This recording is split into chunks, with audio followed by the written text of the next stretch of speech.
to name as many US states and state capitals that do not contain the letters U or S as they could. Richard. Yep, simply the name of any US state or the capital of any US state which has neither of those letters in its name, please. There we are. Thank you very much indeed, Richard. Andrew, we come to you. Welcome to Pointers. Great to have you here. Thank you. Andrew, tell us all about yourself. So, I'm Andrew, and I live in Scarborough, and I work in a hospital. I'm a nurse. Excellent. Tell me something surprising about yourself, Andrew. Something surprising about myself? Yes, something... I'm 5'1". That's not surprising, is it? I'm looking at you, Andrew. I can tell you something surprising about Andrew. Yeah? Andrew auditioned to be the Milky Bar Kid. I did. I did audition to be the Milky Bar Kid, and I didn't get it, but I had blonde hair when I was 10. I had round glasses when I was 10, and I went along and shouted, "The Milky Bars are on me," a few times, and sadly, I wasn't cast. I got lots of chocolate. Oh, did you? Yeah, lots of chocolate. Oh, that's nice. Do you like white chocolate? Not really. No, I did up to the age of 10, but yes, yeah. Andrew, what are you going to go for? I think I'll go for Alabama. Alabama. Oh, Alabama. Oh, we've had this. Well, I know. I say Alabama. Maybe I'm just one person. Listen. Yeah. Here's how I would put this. You are incorrect. Oh, no, I'm... yeah, that's fine. Happily. Alabama. Do you say New Orleans or do you say New Orleans? Oh, phew. It's going to mess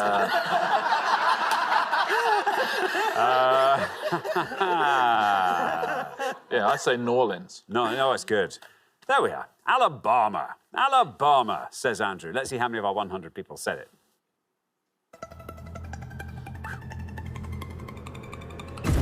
$39. Not bad at all, Andrew. Gets us off to a flying start. $39. First 911 calls ever made was in Haleyville, Alabama. What was it? Do we know? Yes, it was literally just two local dignitaries launching the service, so it was nothing exciting. Oh. Yeah. Neither of them had a saucepan on their head or anything like that. OK. All right, thank you very much, Richard. Now then, Daniel, welcome back. Remind us all about yourself, Daniel. So I work in sales. I pitch and sell commercial advertising campaigns for a publication in London. Now, is it always just for one publication? Yes, it's one publication, although it is a global publication, lots of presence in other countries. Give some clues. What sort of area, roughly, is it in? It's all about things to do in the city and best things and new things and exploring what your city has to offer. There we are. Daniel, what are you going to go for? So we're looking for any US state or state capital that does not contain the letters U or S. So I've never actually visited North America or left Europe for that fact. So my answer is going to be North Dakota. North Dakota, says Daniel. Let's see how many of our 100 people said North Dakota.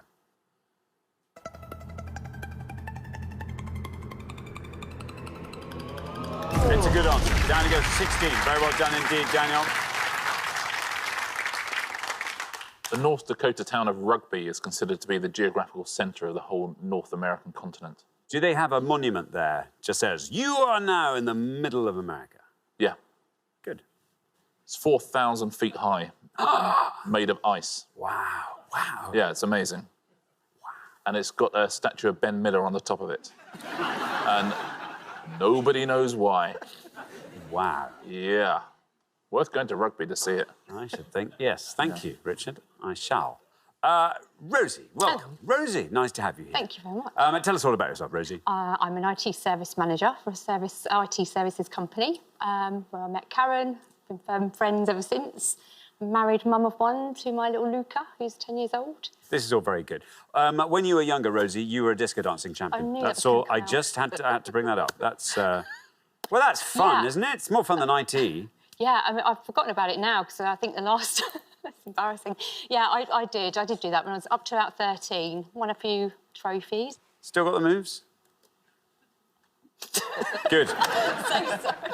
OK, if you win, you are going to dance us out. That's all I'm saying. So, Do the conga. Rosie, what are you going to go for? I think, I'm hoping it's north, I don't know, Montana. Montana? No, Montana. I promise. I say Montana. Montana. OK, let's see how many of our 100 people went for Montana. It's right. 39's the high score, 16's the low. You passed the high score. You passed the low. Very well done indeed, Rosie. A new low, 12. Very well played. I see everyone's gone for a state so far and not for a state capital. That's next level quiz in the state capitals. Nobody knows state capitals apart from you. Be a good thing to learn. Or wouldn't it be a really good thing to learn? There we are. Yes. OK. Now, Graham, welcome back. Graham, remind us all about yourself. I used to be a phlebotomist, retired last year. A phlebotomist, just remind us what that is. I used to work for Leicester Blood Service, so travelling around Leicestershire, taking donations. To be honest, a phlebotomist, it just sounds like it should be more fun than that. I mean, sorry, I know that is great fun, but phlebotomist, studying, I don't know, butterflies in somewhere, I don't know. Just studying veins, really, isn't it? Yeah, well, I guess it is, exactly. Great, Study veins, that's also an exciting and important discipline, arguably more than butterflies. Yeah. Anyway, there we are. Graham, what are you going to go for? Atlanta. Atlanta, says Graham. OK, let's see how many of our 100 people said Atlanta. It's right. And look at that, down to 6. We have a new low. Very well done indeed on the far podium there.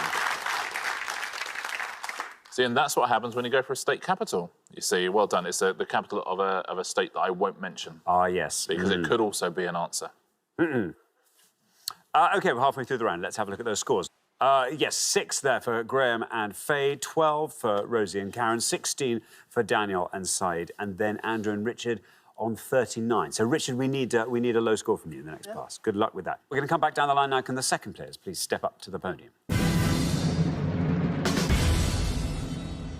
And so, Faye, welcome back. Just tell us what you do. I am a cake decorator. Ah. And I failed to bring in cake. For the second time. I mean, it's quite something, isn't it? Yeah. Once might be seen to be an oversight. Twice begins to look deliberate. Have you ever, Faye, because you're a decorator rather than a baker... Oh, I do both.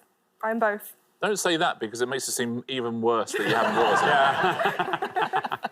Have you ever just thought, oh, look, I can do such good decorations, I'll just buy the base from the supermarket? No. I do everything from scratch. I even make my own jams. To go in the sponge? Yes. Wow. That's amazing. Now, Faye, you've been brilliantly set up there by Graham. You are on 6. 32 or less, even at this early stage of the pass, gets you through. So it's US states or state capitals, not with the letters U or S in them. Where are we? Currently love my dad because I was pulling an absolute blank. So I'm going to say Georgia. That's nice. That's nice. It was literally on your mind. OK, there's your red line, Faye. Get below that, you're through to the next round. Let's see how many of our 100 people said Georgia.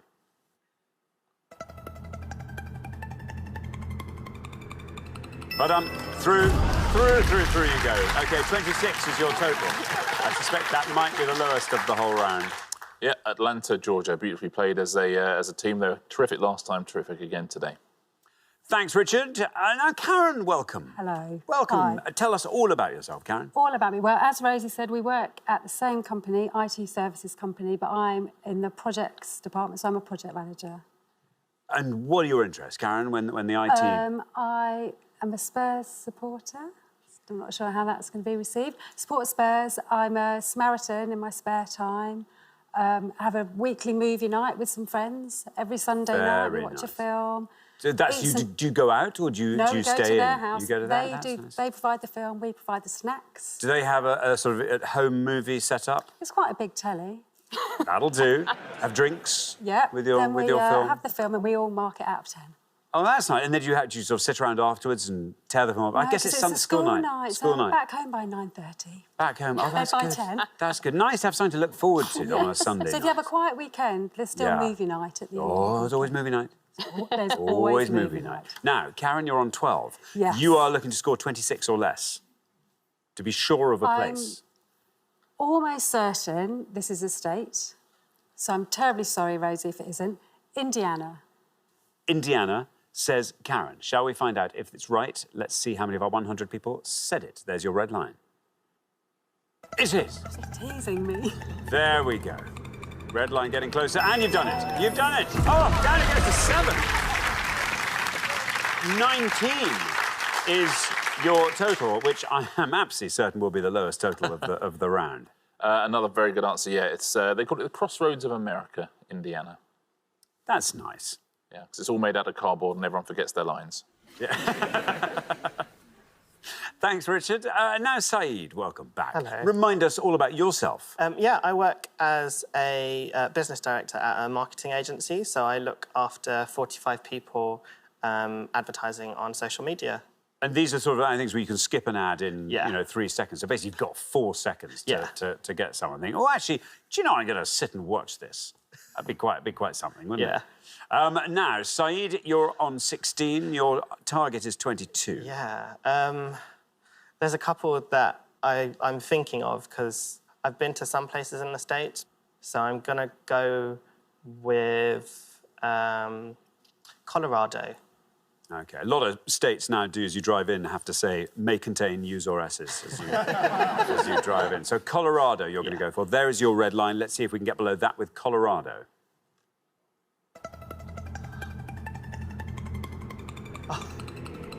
Look at that. Well done. Well done. 19 takes your total up to 35. Now, Colorado is quite high up, Colorado. The lowest point in Colorado is higher above sea level than the top of Scafell Pike, the highest point of England. Although if I was on top of Scafell Pike... There we go. Yeah. Might make a bit of difference. It certainly would. Thank you very much, Richard. Oh, Richard. Richard, oh, Richard. Richard, oh, Richard. I have such bad news for you. You are already our high scorers. I don't know how that even happened. I'm sorry. I'm so sorry. Anyway, listen, welcome. Let's get the chat in anyway. All right, OK. Welcome, Richard. Tell us all about yourself. So, I'm on a bit of a career break. I just, a couple of weeks ago, finished being a university lecturer, and we've moved to Scarborough. Will you keep your hand in with some... So I'd really like to do some writing and to do some cooking and to sing in a choir and to maybe do some musicals and all the things I haven't really had time to do having a full-time job. So that's the point. Well, move by the sea, have a nice life, do things like come on Pointless and leave very quickly. So plenty of time for other stuff, Oh, brilliant. What an amazing step up in quality of life. That's fabulous. Richard, what are you going to go for? Well, I better go for something... Doesn't matter now, does it? Well, it doesn't. You go dazzle us with a state capital. OK, so let's go for Portland. Portland, Oregon. I'm hoping is the state capital of Oregon. OK. But it might just be a town in Oregon. I don't know. Who knows? Who knows? It's worth a shot. Portland. Oh, this could be brilliant. There's no red line for you just because you happen to be the high scorers, but let's have some fun with Portland and see if that's a correct answer. Oh, bad luck. Oh, bad luck. I was all behind that. I thought that stood every chance, but that shows how little I know. But 139 is your total. There we are, Portland, Oregon. But exactly the right thing to do as well. What a lovely way to have left it would have been. Salem is the state capital of Oregon. See, there we are. But it's got an S in it. That's true. Now, all the pointless answers are state capitals. The lowest scoring state, actually, is Indiana. So it was a terrific answer, 7 points. You couldn't have got a state lower than that. But I'll take you through some of these pointless answers. Cheyenne is the state capital of Wyoming. Concord, that is New Hampshire. Dover, that's Delaware. Frankfurt, that is Kentucky. Hartford, Connecticut. Helena, that is Montana. We heard Montana. Montgomery, that's Alabama. Would have been a lovely one. Pointless answer there. Topeka, that's Kansas. Trenton, New Jersey. You could have had Lincoln, Nebraska. Montpelier, which is Vermont. Oklahoma City, which is Oklahoma. And Olympia, Washington. Pierre, South Dakota. And Raleigh, North Carolina. All of those are pointless answers. Should we take a look at the 3 highest scorers? No surprises on this list. Florida would have scored you 55. California would have scored you 59, and New York would have scored you 79. State capital of New York, Albany, would have scored you 7 points. Thank you very much indeed, Richard. So at the end of our first round, we have to say goodbye to one of our pairs. Richard and Andrew, you only just got here. I'm so sorry, but it's been lovely, but brief. We'll see you again next time, though. Look forward to that very much. Meantime, thanks very much, Richard and Andrew. Thank you. We gave 100 people 100 seconds to name as many US states or US state capitals that do not contain the letter A as they could. Richard. Yeah, I don't know what to add for that. I think that pretty much sums it up. Sans A, that's it. Sans A, exactly. Yeah. Seb, what are you going to go for? Looking for these states or state capitals that don't contain an A? Yeah, a lot of them contain an A, so just thinking about it. But probably going to have to go for New Mexico. New Mexico, says Seb. Let's see how many of our 100 people said New Mexico.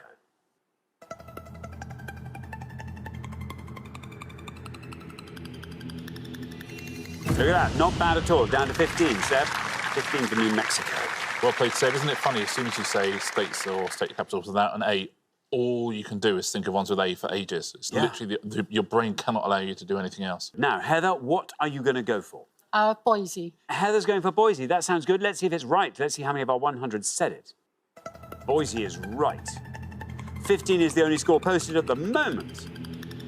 Boise passes 15, and it goes down to 1. Very, very strong indeed, Heather. What a great answer. That's a terrific answer, Heather. I can tell you where it's the state capital of as well, because the state has an A in it. Idaho. Idaho. Yeah. Boise, Idaho. Boise, Idaho. Thank you very much indeed. Brian, what are you going to go for? Oh, I'm torn. Oh. I'm going to go safe for Illinois. Illinois, says Brian. OK, let's see how many of our 100 said Illinois. Illinois is right. 15 is our high score at the moment. Let's see where Illinois ends up. 18 for Illinois. Morton in Illinois, which also doesn't have an A, is the pumpkin capital of the world. And pumpkin doesn't have an A either. No, it doesn't. So an awful lot going on there. A lot going on 85% of the world's canned pumpkin comes from Morton, Illinois. Illinois. How about that? That's a lovely thing. I've never had canned pumpkin knowingly. I suspect I may never eat canned pumpkin in my life. John, what are you going to go for? I've got lots going through my head. Yeah. I'm going to pump for Providence. Providence, says John. Let's see how many of our 100 people said Providence. Providence is right. Well, 18 is our high score, 1 is our low. I think we might see our high scores pass, and that's a pointless answer. Very well done indeed, John.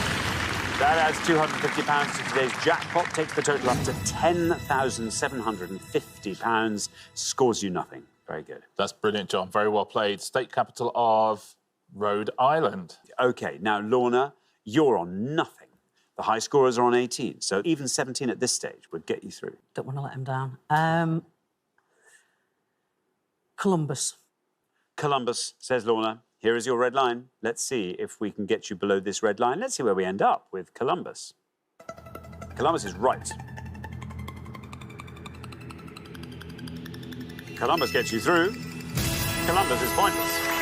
Very well done indeed.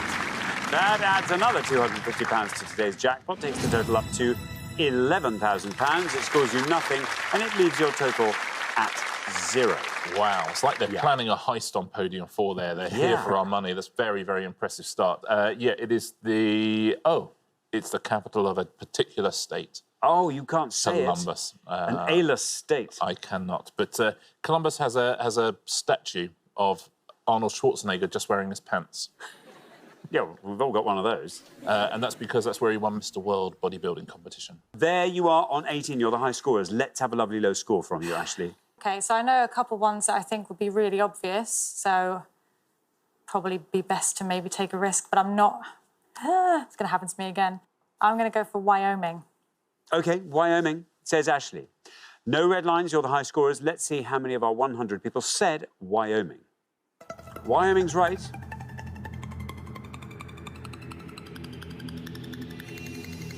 Down it goes to 10. Not bad. Takes your total up to 28. Not bad at all. It's also the last state alphabetically, so about as far away from A as you can get. See, that's good. Thank you, Richard. You were on 1. If you can score 26 or less, you are through to the next round. So I've got 2 in my mind. They're both not the most obscure, but I'm going to go for Ohio. Ohio, says Melissa. Let's see how many of our 100 people said Ohio. Ohio is right. 39 is what it scores. Takes your total up to 40. That puts Brian and Ashley into round 2. And that's the state that Columbus is the capital of, so I can say it. Oh, that's nice. That's nice. Thank you for completing that little circle. Very nice. Thank you very much indeed, Richard. Now, JR, you were on 15. 24 or less gets you into the next round. My answers were taken, so I'm not sure. I'm going to go with New York. OK, you're going to go for New York. Let's see how many of our 100 people said New York. Here is your red line. Well, New York's right. No A's in that. Oh, look at that, 65. My goodness me. That takes your total up to a lovely round 80. Yeah, it's the biggest scorer of all. In fact, New York, Ohio, and Illinois are the three biggest scorers, and we've had all of them.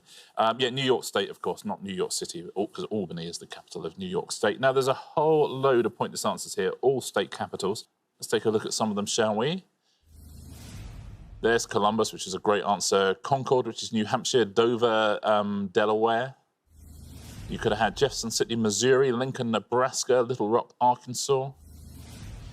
Providence, that's Rhode Island, we've already had that. Richmond, Virginia. Trenton, New Jersey. You could have had Cheyenne, which is the Wyoming state capital. Montpelier, which is Vermont, and Pear, which is South Dakota as well. US states depicted on the 50-state quarters. Yeah, the 50-state quarters, that's some coins that were minted for a certain project. We're going to show you descriptions now of some of those, 7 on each pass. You have to tell us which state we're talking about, please. So there'll be a little description. There'll also be the capital of that state. So which US states are these? A peach and the state motto, wisdom, justice, moderation, Atlanta. The 3 ships that brought the first English colonists to Jamestown in the spring of 1607, Richmond. The Statue of Liberty against an outline of the state with the inscription, Gateway to Freedom, Albany. A mansion with a thoroughbred racehorse behind a fence, Frankfort. A race car atop an outline of the state, Indianapolis.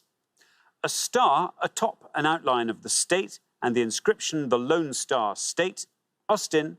And a pelican and a trumpet with musical notes, Baton Rouge. I think I'm going to go for the bottom one, say Louisiana. OK, Louisiana for Baton Rouge. Let's see how many of our 100 people said Louisiana. Louisiana is right. And down that goes 14. Very well done indeed. Great start to the show. Yeah, the brown pelican is the official state bird of Louisiana.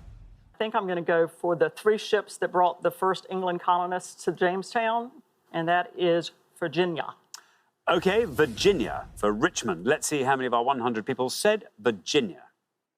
Virginia is right. Now, 14 is what Roz scored. Barbara on 20 for Virginia. Well played, Barbara. Yeah, it's an unusual position, that, isn't it? Because I'm sure you know all of them. The 3 ships were the Discovery, the Godspeed, and the Susan Constant. Yeah, well, I knew the bottom one because my nephew used to live there. And other than that, I'm panicking, but I will go for the top one and say Georgia. Georgia for Atlanta. Let's see how many of our 100 people said Georgia. Georgia is absolutely right. 20 is our high score, 14 is our low. 37 for Georgia. That's not bad. Not bad at all. Well done, Jeanette. Thank you. Yeah, the peach is Georgia's state fruit, and they produce an awful lot of them. They have a peach cobbler day in Georgia, and Atlanta is the capital of Georgia. So I know the top one's New York. I'm not sure if it's Indianapolis, Minnesota. I'm not sure. The last one, Austin, Texas, but I don't know whether to take upon Indianapolis. But I'll play it safe, I think. So I'd say Austin, Texas. Austin, Texas. Yeah. OK, let's see how many of our 100 people said Texas for Austin. Down it goes 53. Not bad. 53 for Texas. Yeah, I think probably better to go for Texas and take the risk. The Indianapolis one, Barbara, do you know that one? Indiana. Indiana is the answer to that one. And that would have scored you 8 points. The Statue of Liberty, you're quite right, is New York. New York State would have scored 36. Now, this is the best answer, Barbara. Best of all, and it is? Kentucky. Kentucky, absolutely. Home of the Kentucky Derby. Of course. Would have scored 3 points. Naturalist John Muir and the Yosemite Valley, Sacramento. The Rocky Mountains, Denver. Mount Rushmore National Memorial, bordered by heads of wheat, Pierre. The Grand Canyon, with a saguaro cactus in the foreground, Phoenix. A grizzly bear emerging from the water, clutching a salmon in its jaw, Juneau. King Kamehameha I, stretching his hand toward the 8 major islands of the state, Honolulu, and Orville and Wilbur Wright's plane taking off, and the Inscription First Flight, Raleigh. I think I actually know most of them. There's two that I think I know, but I'm not sure which one would answer lower, so I'm going to go for Orville and Wilbur Wright's plane. I'm going to say North Carolina. North Carolina for Raleigh. North Carolina is right. That's a great answer. Look at that, 4. Very well done indeed. That takes your total up to 57. They say they chose North Carolina because of the high sand hill, the sand to land on and high winds. The only one that's potentially is the Grand Canyon, but I don't even know what that is, and I'm going to guess at Detroit. Detroit for Phoenix. Let's see if that is right. Let's see how many of our 100 people said Detroit. Oh, bad luck, Matty. I'm afraid that's an incorrect answer. Scores you 100 points. Takes your total up to 137. It's a city, not a state, I'm afraid. So I'll go for Juneau and Alaska. Alaska for Juneau, says Raj. Let's see how many of our 100 people said that. No red line, because you're already through. Alaska is right.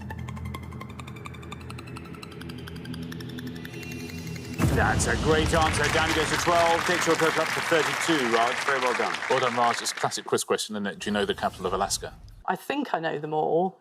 Sacramento is California, Denver, Colorado, Phoenix, Arizona, Honolulu is Hawaii, but I think I'm going to go for Pierre, South Dakota. South Dakota, says Sarah for Pierre. No red line, you're already through. How many of our 100 said South Dakota? It's right.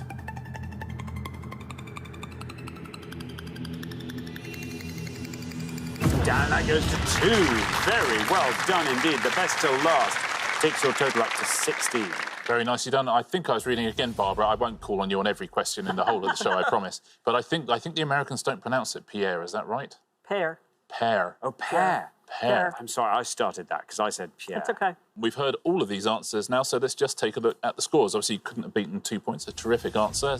Sacramento is California. Would have scored 22. Denver, Colorado would have scored you 40. Phoenix, Arizona would have scored you 37. And Honolulu, Hawaii would have scored 48. Biggest answer up there. We gave 100 people 100 seconds to name as many of the largest US cities in each state as they could. Largest US cities in each state, Richard. Yeah, we're looking for the name of the largest city in any of the 50 US states, please. So the largest city in terms of population according to the 2010 US Census. Very best of luck. Thanks very much indeed. So this, I might suggest, is one that you might be glad you're on the first podium for. Probably will be, yes. Judith, a warm welcome. Thank you. You've come here from Sussex. And what do you get up to in Sussex, Judith? I do a bit of writing. I do a bit of acting, yes. What sort of writing do you do? Oh, just short stories at the moment. I'm working up to a novel, but... OK. Are you doing a course on that, or is it something you've just embarked on your own? No, I joined a writer's workshop, so each week we get a homework. Oh, do you know, my mum's done that. Both my parents have done that, but they go along together. And the only difference is that my mother now just criticises everything. If I ask her to read something, I say, "Did you enjoy that?" She'll read it and go, "Oh, I wasn't sure about the imagery." You think, oh, is that the only fruit of this course? As an English teacher of 30 years standing, I do that anyway, you see. Yes. So this is a chance for me to put myself in the position that my pupils have been in. Yeah, and, tables turned. take my homework in each week and read it out with some trepidation. So. But they're nice, they're encouraging. Oh, they are, nurturing. yes. Yeah, we have a good laugh. Yeah. Good. OK, talking of having a good laugh... my answer. Yes, what are you going to go for? I think I shall probably go, it's the first one that's popped into my head, Sacramento, California. Sacramento, let's see if that's right. Well, let's see if that's just some creative writing. Oh, dear. Oh, no, I'm sorry, Judith, I'm afraid. That, again, also gutsy, but I'm afraid in this case, incorrect. It scores you the maximum of 100 points. Sorry. Sorry, Barbara. Sorry, Judith. It is the state capital of California, Sacramento, but very much not the largest city in California, I'm afraid. OK, I have a feeling you'll be joined by a fair few others up there on 100. I hope but so. We shall see. Alex, welcome back. Thank you. Now, remind us what happened last time. I brought the wrong person with me, and he scored a lot of points. Yeah, it was round 2, I think, wasn't it? Yeah. That 200 points would have been good in any other quiz show. I know you're You've absolutely changed right. the format, and to be honest, it's quite confusing. So I'm not taking blame for that. OK, Alex, remind us what you do. Electrical fitter. Work for a transmission company. OK, now, Alex, there we are. We've already had 100. Have you got a confident answer? I've got a confident one, but it's going to be pretty high, and I literally can't think of anything else. OK. New York and New York. New York and New York. Let's see if that's right. If it is, let's see how many of our 100 people said New York. It's right. 79, but it's right. Nothing wrong with that. Yeah, in fact, the biggest population of any US city, New York, 8.1 million people at the last census. David, welcome. Hello, a warm welcome to you. What do you do, David? I'm a bank manager working in the West London, running a branch of an international bank. Excellent. And what do you get up to when you're not doing that? I travel the world, including US cities, running marathons. Do you? So I'm hoping marathons? to get one right. How many marathons have you run? Just over 50 now. So I've done half of those in England and half of those in countries around the world. 50 marathons? You're probably time you got onto Guinness. I mean, not the drink. I mean the people who run the record book. Anyway, David, I think you might have a good answer on the back of this running. I will go for one of the cities that I have run in, Seattle for Washington State. Seattle. Seattle. Let's see if that's right. And if it is, let's see how many of our 100 people said Seattle. Absolutely right. Well, 79's our low score. You tear past that. Still running. 23. 23 for Seattle. Well played, David. Very good answer. Yeah, 600,000 people in Seattle. We sometimes think of these American cities as huge. They're not. 600,000? Yeah. It's weeny. It is quite weeny, isn't it? I just think of it all. I just think of Fraser, basically, and also all those tall buildings. Microsoft there as well. And the first ever Starbucks was Seattle in 1971. Whatever happened to them? Yeah. So it punches above its weight, I would say. Thanks very much. OK, now, Scooter. Scooter, welcome.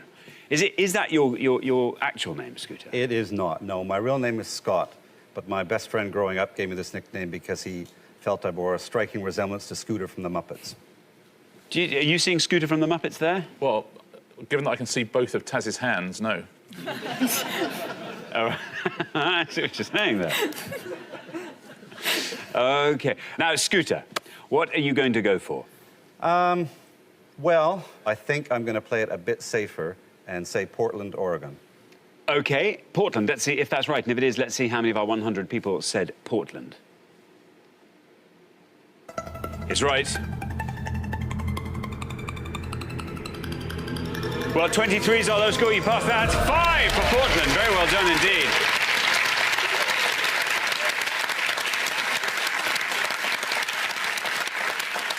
Yeah, 580,000 people in Portland, Oregon. Have you been to Portland, Scooter? I have not, no. It's a beautiful city. It's much loved. It's got quite a kind of, a bohemian air, Portland. Well, there we are. We're halfway through the round. 5 was the best score of that pass.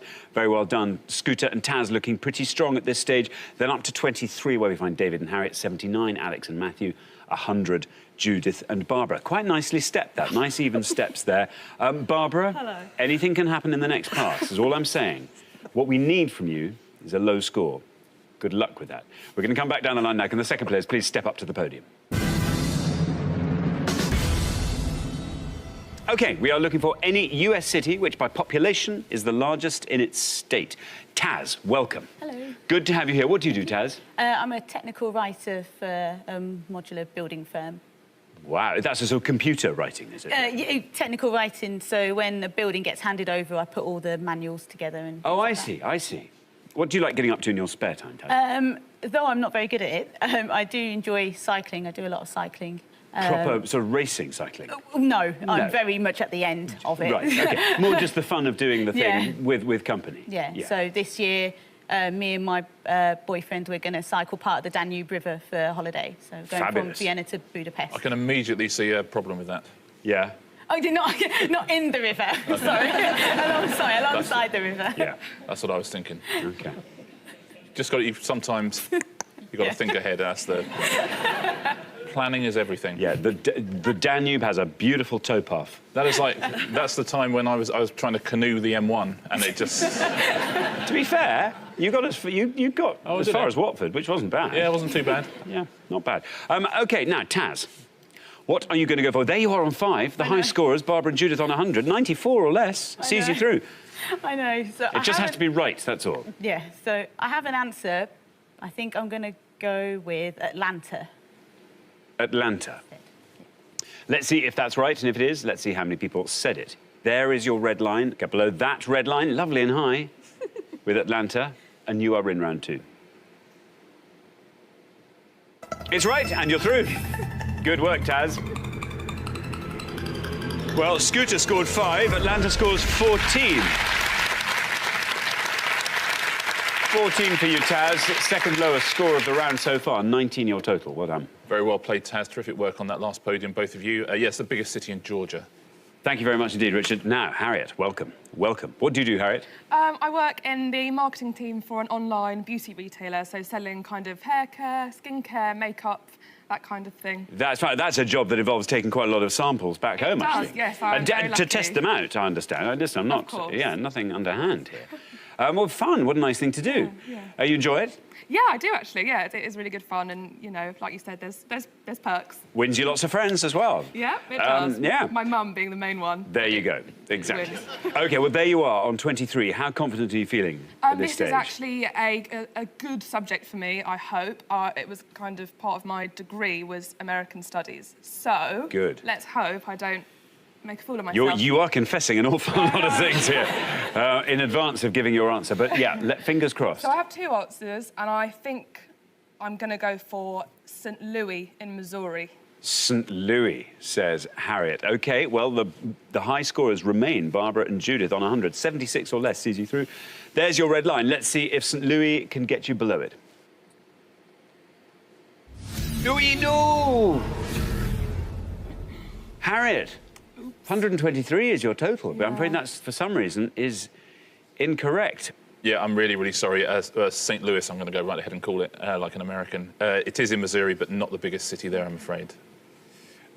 OK, now then, Matthew. Matthew, welcome back. Good bow tie. Well done. Cheers, you stuck with a plan. Yeah, you made me look like a right turnip, yeah. A turnip and a bow tie, though. I just glad I didn't wear the top hat, that's the thing. Yeah. We were expecting a top hat. Yeah, we did. We couldn't find any, so I was going to wear the lampshades from the hotel and they wouldn't let me take them. Matthew, remind us what you do. An engineering manager. That's right, and as we discovered last time, you work out. Yeah. Yes. What else do you do? What are your other hobbies? I pretty much live in work. I hardly see my missus, which I don't know whether she actually finds that better. Probably keeps our relationship stronger, and I'm not about the house more. Actually earning money for his shoes. And your bow ties, obviously. And bow ties. Now then, Matthew, there you are. You're on 79. The high scorers now, Harriet and David on 123. 43 or less is what you require. How's your reasoning going at this stage? Well, I'm thinking capital cities, but that might not necessarily be... Yeah, well, as we've seen, city. Not always. And I've got 2 in mind, but I'm going to go for a safe bet, and I'm going to say Detroit, Illinois. OK, Detroit, says Matthew. Detroit, there is your red line. Get below that, you're in round 2. Let's see if Detroit can do it for you. Good luck. It's right. Very well done indeed. There you go, through to round 2. Nice low score, 12. Second lowest score of the round. Good answer, Matt. Yeah, Detroit. It's not in Illinois, though. It's in Michigan. It's the largest city in Michigan, Detroit. Although it's getting smaller by the minute, Detroit. Oh, it is, yes, poor thing.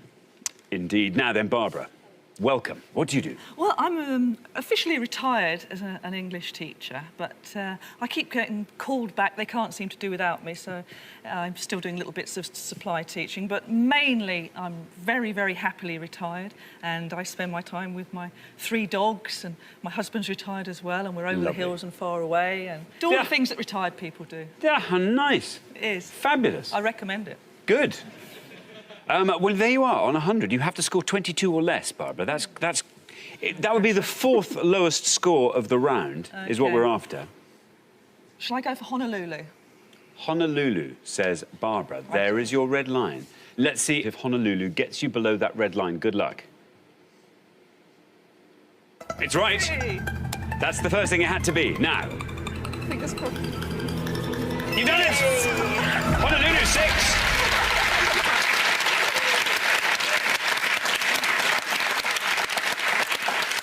Yeah, terrific work, Barbara. Absolutely right. And Missouri, confusingly, the biggest city in Missouri is Kansas City.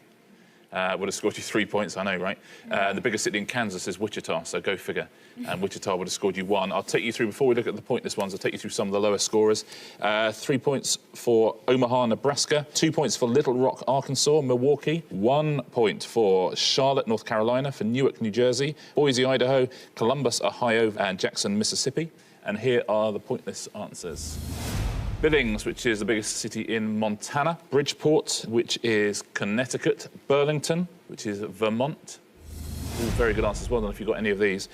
Columbia is the biggest city in South Carolina. Fargo, the biggest city in North Dakota. Louisville, which is Kentucky. Manchester is New Hampshire. Sioux Falls is South Dakota, and Wilmington is the biggest city in Delaware. All of those are terrific answers. That's all the pointless answers up there. Very well done if you got any of those. Let's take a look at the biggest answers, the ones that most of our 100 people said.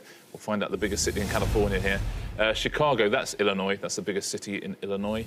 Los Angeles is, of course, the biggest city in California, 46. And New York, we've already seen, top of the shop, 79. Thanks very much indeed. So at the end of our first round, the pair heading home with a high score of 123. I'm sorry to say, Harriet and David, it is you. Did you know any of those pointless ones, Harriet? Yeah. I kind of panicked, thought of 2. I thought of St. Louis and Salt Lake City in Utah, but I don't think that was right, was it? No, Salt Lake City is right. Salt Lake City would have scored you 6 points. Oh, so, great. yeah, it would have been a bit, I know. Yeah. Sorry, I sort of said that in a happy way, and I shouldn't have done. I should have said it in a sad way. It's good that it's right. Yeah. Anyway, we have to say goodbye to you, Harriet and David. We'll see you again next time. Look forward to that very much indeed. Thanks very much, Harriet and David. Major cities in US states that are not capitals.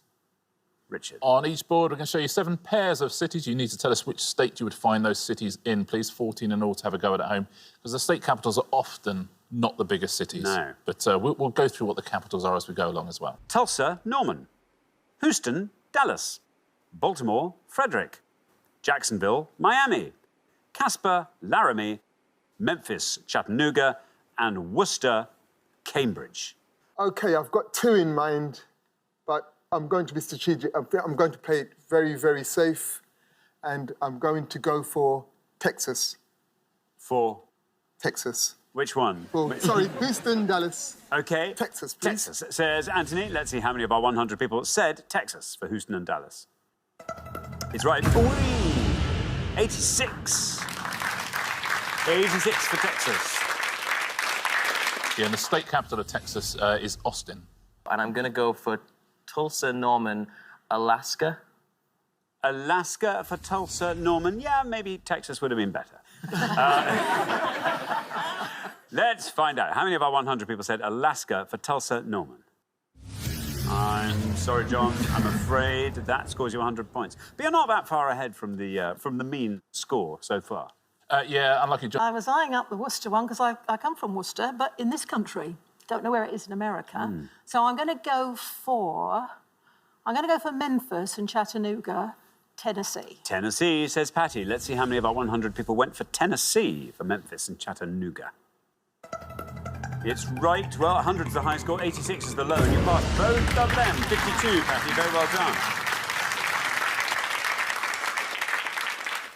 Yeah, Memphis and Chattanooga. I would have rather had Memphis and Secaucus, then we could have had M&S, but unfortunately not. Thank you very much. I think Tulsa might be Oklahoma, I'm not sure. Jacksonville and Miami is obviously Florida, but I'm tempted with the bottom one, Cambridge, and I'm going to go for Massachusetts. Massachusetts, says Ray. Right or wrong? Well, it sounds right to me, and you're getting a nod from Patty. So let's see how many of our 100 people said Massachusetts for Cambridge and Worcester. It is Massachusetts. It's a good answer, Ray. Look at that. Down you go to 20. Very well done indeed.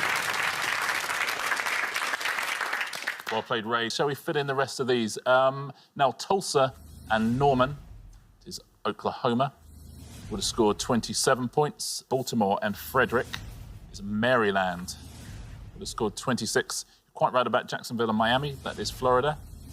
Would have scored 64. Now, the best answer on the board is Casper and Laramie. It's also, we discovered the other day, the last state in alphabetical order. Ah, Wyoming. Wyoming is the answer, yep. And that would have scored 14. Well, I don't know if you said that. OK, let's put 7 more pairs of US cities up on the board, and here they come. What states would you find these in? Los Angeles, San Diego. Philadelphia, Pittsburgh. Las Vegas, Reno. Fort Wayne, Evansville. Cleveland, Cincinnati. Wichita, Overland Park. And Seattle, Spokane. If you can score 79 or less, you're definitely into the next round. OK. I think I'm going to go for Las Vegas, which is in Nevada. Nevada for Las Vegas, Reno. Let's see how many of our 100 people said Nevada. There's your red line. It's right. And you're through. There we are, down to 54. 74 is your total. Very well done indeed on podium 4. Well played, Di. The state capital of Nevada is Carson City. And in the 1900 census for Las Vegas, 30 people lived there in the 1900 census. Isn't that amazing when you see this destroy the millions and millions now? I will go for Philadelphia, Pennsylvania. Pennsylvania for Philadelphia, Pittsburgh. Let's see how many of our 100 people said Pennsylvania. Here is your red line. It is Pennsylvania. Well done. Gets you through. Down it goes to 26. Your score is 78. Yeah, the state capital there is Harrisburg. Something which is obvious, actually, when you think about it, but I hadn't worked out before, is Pittsburgh is named after William Pitt, the elder. Of course. Yeah. I know one for certain, which I think is going to be too high. OK. So I'm going to try Cleveland, Ohio. Cleveland, Cincinnati, Ohio, says Helen. No red line for you as you're the high scorers at the moment, but let's see how far down the column we get with Ohio.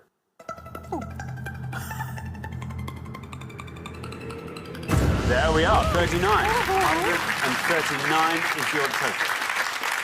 A very good answer. Now, Cleveland, I find this hard to believe, but apparently it's true. It was originally spelt with an A, so it's Cleveland, like we would spell Cleve. And one of the newspapers, to shorten its masthead, took the A out, and it stuck. And that's why it's called Cleveland now. Well, the top one's California. I think Wichita's Arkansas or Kansas, but I'm not sure which. Seattle is in Washington. I'm not sure about Fort Wayne, which I think might be the lowest scorer, and I'm not sure if I'm daring enough to take a risk. So, I'm going to say Seattle, Washington. OK. Seattle, Spokane, Washington. Here is your red line. Can you get below that red line with Washington? Let's find out. That's right. You've done it. Oh, you've done it with room touch there. There we are, 33. Taking your total up to 119. Very nicely played there, Patrick. That's very, very good work. Now, you're quite right about Los Angeles and San Diego. You're right to avoid it as well. We'd have seen you knocked out, so it scored 75 points. Wichita and Overland Park, it's Kansas rather than Arkansas. It's actually the best answer on the board, 10 points for that. And Fort Wayne and Evansville, it's Indiana. Was the answer there. Would have scored 12. Fort Wayne, that's the birthplace of John Wayne, funnily enough, but whose original name is Marion Morrison. US tourist attractions. Richard. OK, on each pass, we're going to show you 6 US tourist attractions. You just have to tell us which state that tourist attraction is in. If you give us a nice obscure answer, something that very few of our 100 people knew, you'll score fewer points. If you give us an incorrect answer, though, you'll score 100 points. 12 in all for you to have a go at home. Thank you very much, Richard. So we're looking for the US states in which these tourist attractions are to be found, and here we go. We've got Waikiki Beach, Churchill Downs, Arlington National Cemetery, Yosemite National Park, Kennedy Space Center, and the Grand Canyon. I'll read those all one more time. Waikiki Beach, Churchill Downs, Arlington National Cemetery, Yosemite National Park, Kennedy Space Center, and the Grand Canyon. So remember, we are looking for the states in which you would find these US tourist attractions, and obviously you're trying to find the one that the fewest of our 100 people knew. David. I'm sort of thinking of going with the Kennedy Space Center is in Florida. OK, Kennedy Space Center, Florida, says David. Let's see if that's right. And if it is, let's see how many of our 100 people knew that answer. is right. 45. 45, Richard. Quite Pretty high. big score, David, yeah. 1.5 million visitors annually. Graham, remember, we are looking for the US states in which you would find these tourist attractions. I don't know the first one. I'm going to have to go with the Grand Canyon in Colorado. Grand Canyon, Colorado, says Graham. Let's see if that's right. And if it is, let's see how many people knew that answer. Oh, Grand Canyon, not Colorado. Unfortunately, an incorrect answer, which means you scored the maximum of 100 points. Bad luck, Graham. Glenn. I'm going to go for Waikiki Beach, because I think I've seen it on a T-shirt with the place it's on as well. And I think it's in Hawaii. Waikiki Beach, Hawaii, says Glenn. Let's see if that's right. And if it is, let's see how many people knew that answer. It is indeed Hawaii. 50.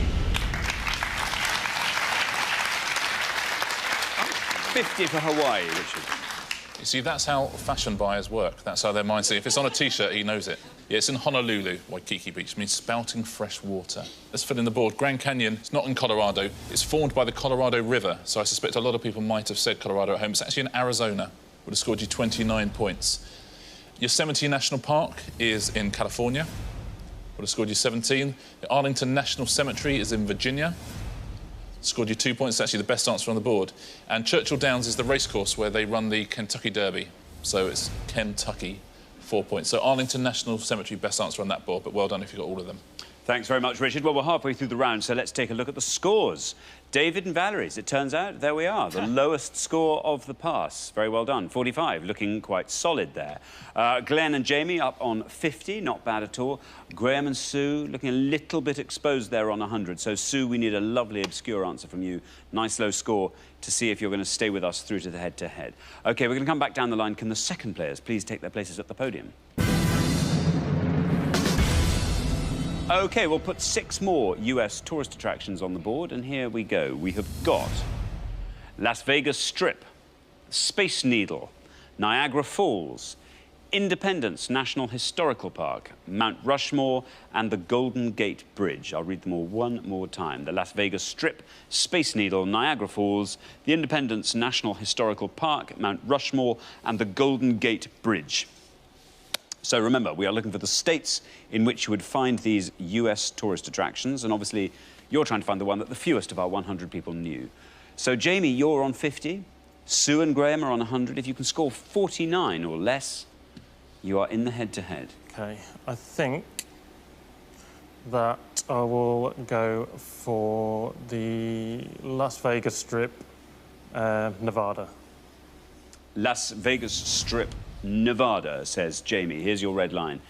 Below that red line, you've made it through safely to the head-to-head. Las Vegas Strip, let's see if it's right. How many people said it? Nevada. It is right. You made it. Very, very well done. 45. With 5 to spare, that takes your total up to 95. Richard. It's home, the Las Vegas Strip, to 18 of the world's top 25 largest hotels by room number. Wow. It's quite something, isn't it? Isn't it? Sue, you are the high scorers on 100. You just have to hope you find a lovely, low-scoring answer. I'm going to have to go with the Golden Gate Bridge, California. OK, the Golden Gate Bridge, California, you are saying. Let's see if that's right, California. And if it is, let's see how many of our 100 people said it. California. It is right. 45.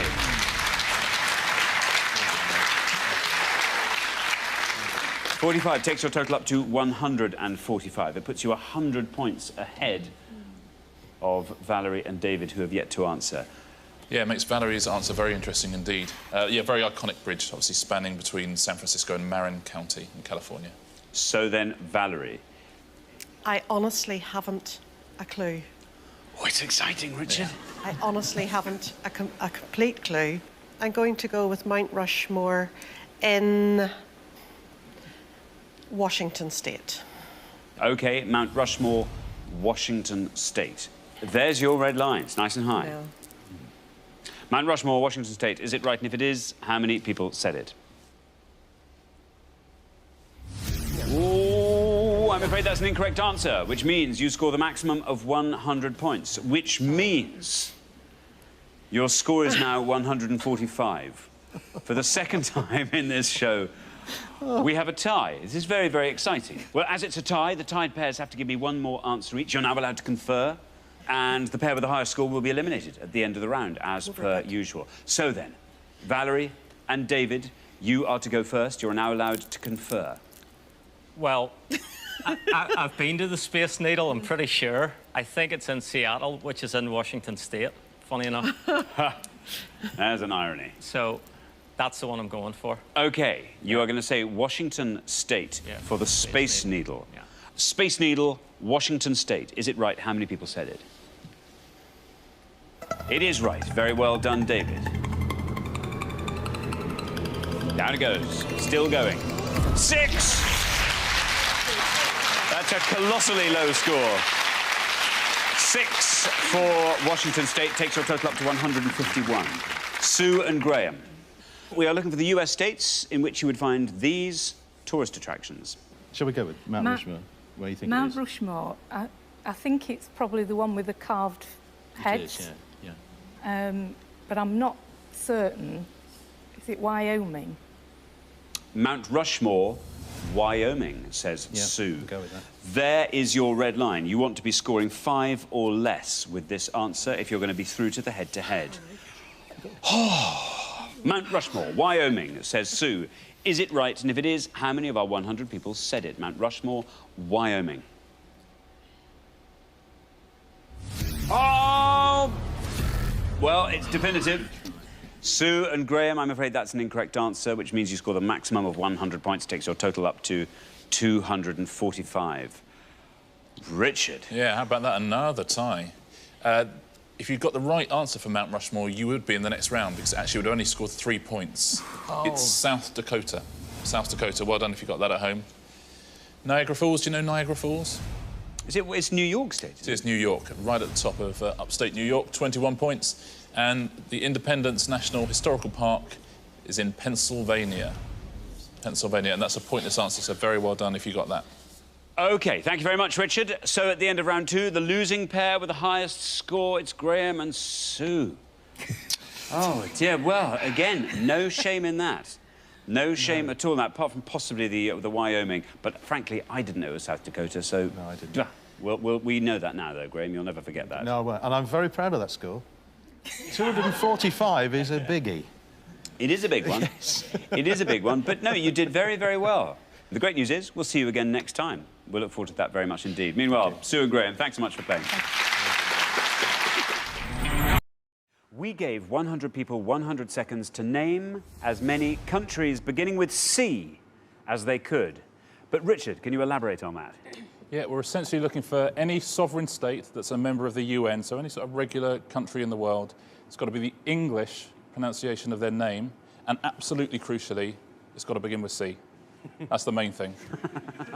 No, Denmark is very much a no-no on this. OK, OK.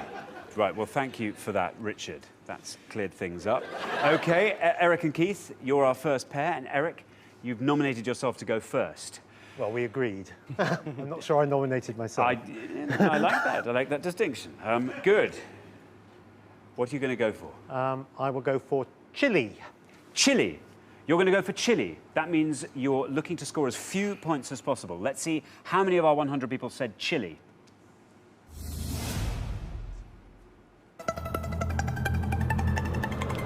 Oh, it's good. Oh!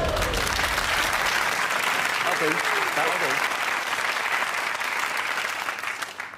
Not bad. That means 39 of our 100 people said Chile. John and Stuart, you're next. Stuart, what are you going to go for? I'll go for Chad. Chad? Yeah. You're looking to score as few points as possible. Let's see how many of our 100 people said Chad.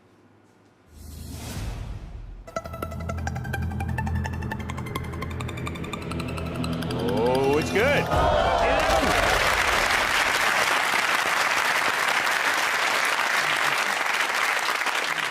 11 of our 100 people said Chad.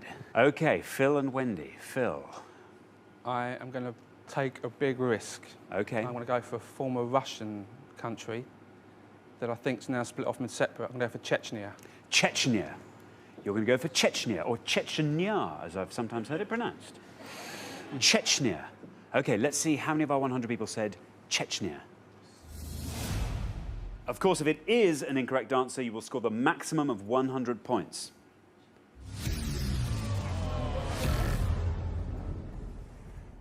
Oh, dear, that is unlucky. Unfortunately, that is a wrong answer, which means you do score the maximum of 100 points. Richard, tell us about that. That's really tough luck. It recognises itself as a country, but it's not recognised by the UN. It's not a member of the UN.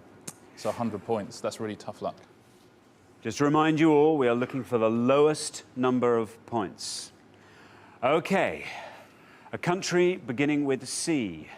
And we are over to Karina and Sasha. Karina, you're first up. I think I'll say Cambodia. Cambodia. Well, you're looking to score as few points as possible. Let's see how many of our 100 people said Cambodia.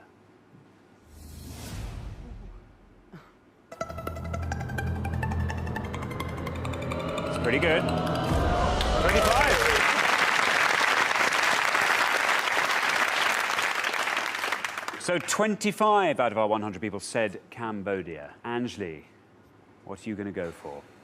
I'm going to go for Corsica. Corsica. Corsica. OK, it is a risk, but you're looking to score as little as possible. You want an obscure country that as few of our 100 people will have named. Let's see how many went for Corsica. Oh! Unfortunately, that is another wrong answer, which means you score the maximum of 100 points. Richard. Yeah, that's tough. Again, it's not its own country. It's a region of France, unfortunately. Oh dear, oh dear. Bad luck. Well, we are halfway through that round. And Jonathan and Stuart, you're doing incredibly well with the lowest score of 11. You keep the score low like that in the second part of the round, and you'll definitely be through to the next stage. But Phil and Wendy and AJ and Anjali, things aren't looking good for you at all, as you've both got the highest number you could have on 100. On any other game show, of course, that would be doing pretty well, but this is pointless, where the object is to score as little as possible. So you've got to try and score as low as possible on the next pass. Now we're going to come back up the line. Can the second players please take their places at the podium? OK, AJ. It's your turn. We're looking for a country beginning with C. You need to score as little as possible. If possible, a pointless. No pressure. No pressure at all. I'm going to go for Central African Republic. Central African Republic. Yes. Central African Republic. Let's see how many of our 100 people said that.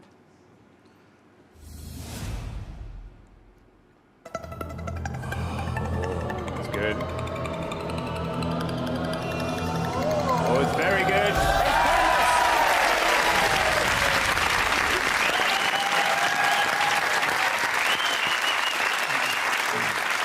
Well done. Fantastic. That adds another £250, so our jackpot now stands at a frankly obscene £4,750. Well done. Well, you did score that elusive pointless. Let's hope it's enough to keep you in the game. Right, now to Sasha and Karina. Our current high scorers are Wendy and Phil and AJ and Anjali on 100, so you want to be scoring 74 or less to be absolutely safe. There's the red line. You want to be getting below that. Sasha, your turn.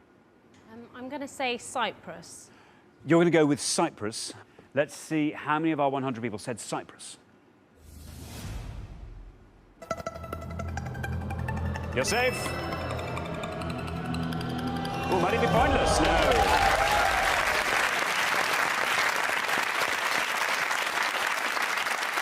$20 points. That takes your total to 45. You're safe. You're definitely in the next round. Wendy and Phil. Wendy, your turn. I'm going to take a massive risk because I'm not 100% sure. But what the heck? I'm going to go for Crete. Crete.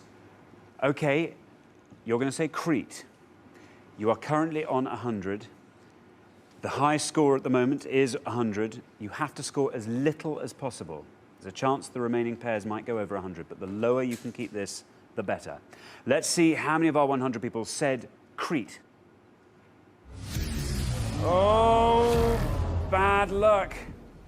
Unfortunately, that's a wrong answer, which earns you the maximum of 100 points. Richard, tell us. Yeah, I'm so sorry. It's part of Greece. That's really tough luck on two different answers. I'm so sorry. You have scored the maximum of 200 points, so I'm afraid you are definitely eliminated at the end of this round. But for the remaining pairs, there are several more pointless answers out there, so if you can try and get those, you can build up that jackpot for later on. Jonathan and Stuart, John, your turn. What are you going to go with? I'll go with Costa Rica. Costa Rica. Let's see how many of our 100 people said Costa Rica.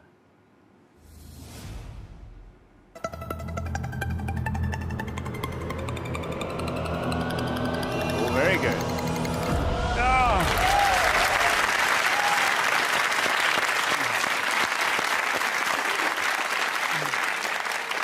Close, but I suspect there are a few coffee drinkers in amongst that 100. Well, that takes your total up to 21. Keith and Eric. Keith. I think I'll go for a revolutionary answer and go for Cuba. Cuba. Excellent. Let's see how many of our 100 people said Cuba.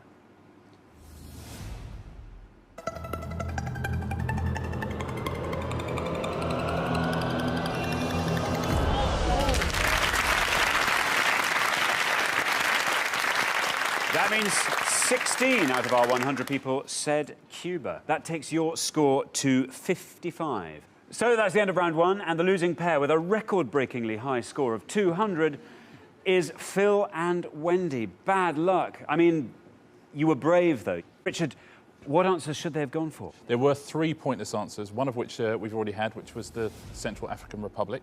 The other two were both island groups. There's the Cape Verde Islands and the Comoros as well would have got you pointless, would have got you 0. Nobody said those at all. The worst answers you could have given: Canada top, China second, Chile third. We gave 100 people 100 seconds to name as many countries beginning with M as they could. Richard? Yeah, we're looking for any country whose English name begins with an M. By country, as always, we mean a sovereign state that's a member of the UN. Bearing all that in mind, Pete and Karen, you're first up. Pete. I think possibly Moldova. Let's see how many of our 100 people said Moldova.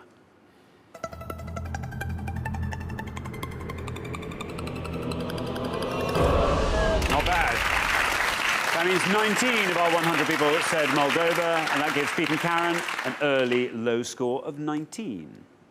On to our next pair. Paul, what are you going to say? OK, I think I'll say the African country Mauritania. Very good. Let's see how many of our 100 people said Mauritania. It's a correct answer.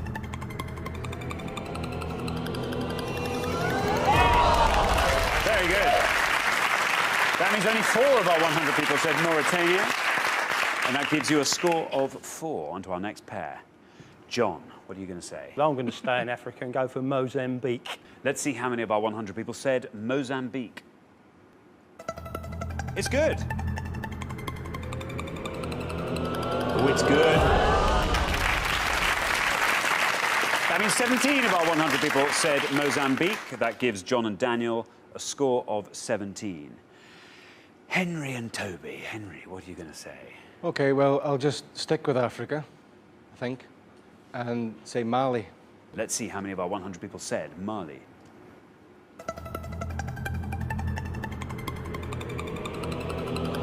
Oh, it's good.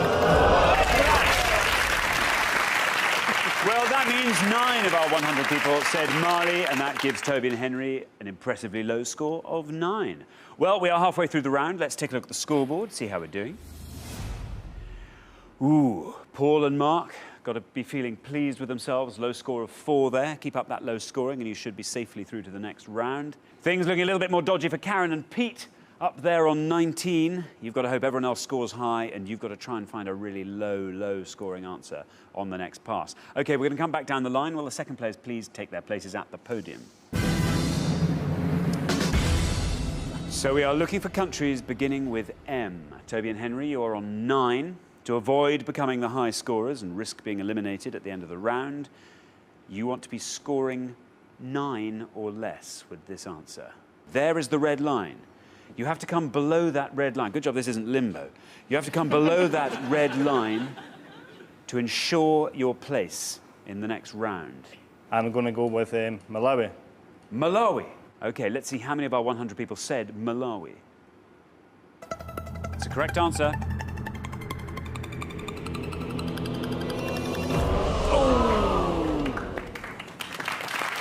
That means 21 of our 100 people said Malawi. That brings your total up to 30. You are our current high scorers, but the game is not over yet. On to our next pair. Daniel and John, you're currently on 17. Toby and Henry are now our high scorers on 30. To avoid overtaking them and becoming the new high scorers, you want to be scoring 12 or less with this answer. We are looking for countries beginning with M. What's it going to be, Daniel? I'm going to go for Montserrat. Very good. Let's see how many of our 100 people said Montserrat. Unfortunately, that's a wrong answer. That means you score the maximum of 100 points. That takes your total up to 117. And that's great news for Toby and Henry, great news for Mark and Paul. You're both definitely through to the next round. But Richard, Montserrat. Yeah, unfortunately, it's not a sovereign state or a member of the UN. It's a British overseas territory. It's one of ours. Oh, dear. I'm sorry, guys. On to the next pair. Mark and Paul, as I say, you can't lose. Even if you score the maximum of 100, you still won't overtake Daniel and John's high score of 117. So why not see if you can find another pointless answer there and add 250 quid to our total? Well, since we can't go out, I'll take a slight risk and I'll say Madagascar. Let's see how many of our 100 people said Madagascar. It's good.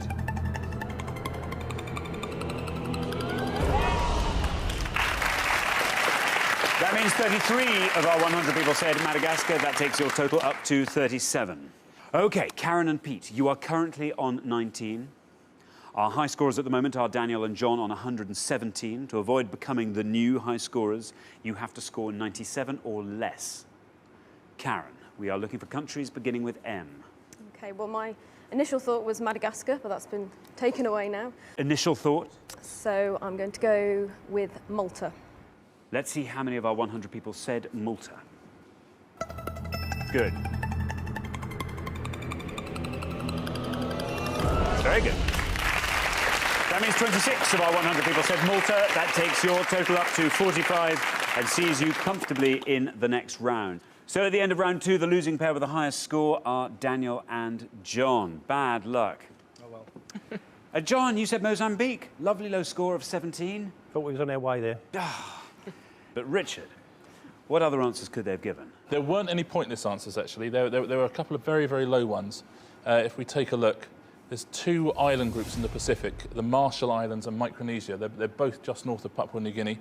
And a bit closer to home, Montenegro would have scored you 2 points. We gave 100 people 100 seconds to name as many countries beginning with the letter S as they could. Sounds easy, Richard. I'm sure it can't be that easy. Elaborate. Well, I was going to say, sometimes there's not an awful lot I can do to elaborate. By countries, as always, we mean members of the United Nations that are sovereign states. Right, Kevin and Mark, before the show, you all drew lots, and today it turns out you'll be starting us off. So, Kevin, a country beginning with the letter S. Suriname. Say it again. Suriname. OK. Remember, you are looking to score as few points as possible. I think it's looking good. Let's see how many of our 100 people said Suriname. It's a correct answer. Down it goes. It's good.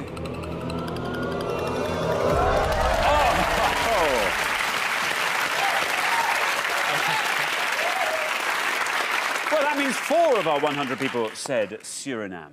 Richard, fill me in on Suriname. Yeah, Suriname is just up the top of South America, and very few people know where it is. Wow. On to our next pair. Sue, what are you going to give me? Country beginning with S. Sri Lanka. Very good. Let's see how many of our 100 people said Sri Lanka. It's a correct answer.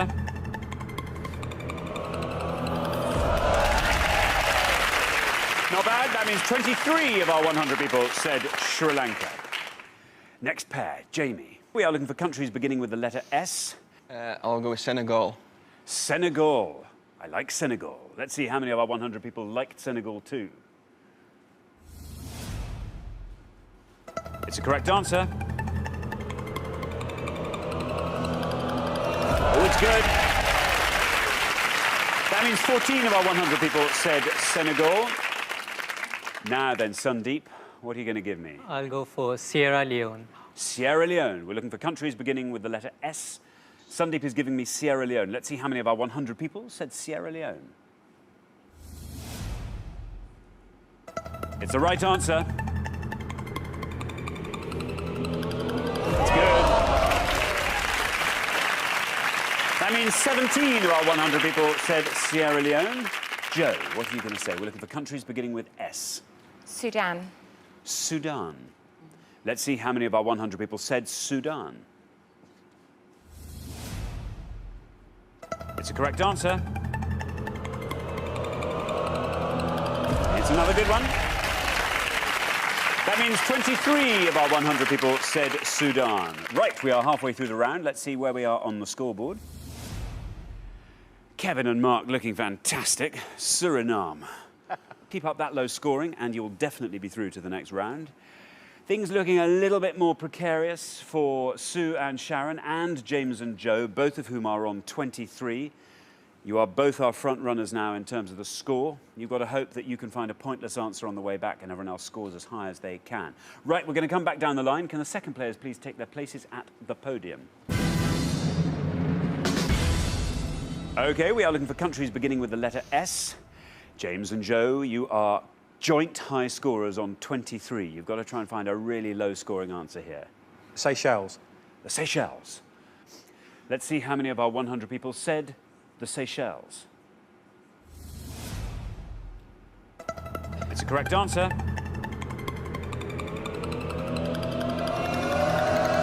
Oh, it's good.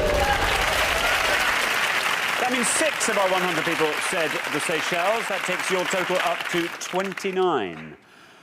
OK, Anu, you are on 17. To avoid overtaking the high scorers, James and Joe, on 29, you have to score 11 or less with your answer. I'll go for Somalia. Somalia, here is your red line. If you are below that red line, you are definitely through to the next round. Above that red line, and you become our high scorers and risk being eliminated at the end of this round.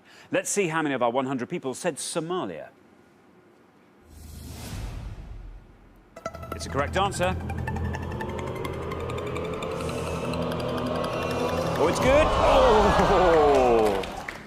Not quite good enough to see you absolutely safe, but the round is not over yet. That means 15 of our 100 people said Somalia, and that takes your total up to 32. Good news for James and Joe. You're now definitely in round 2.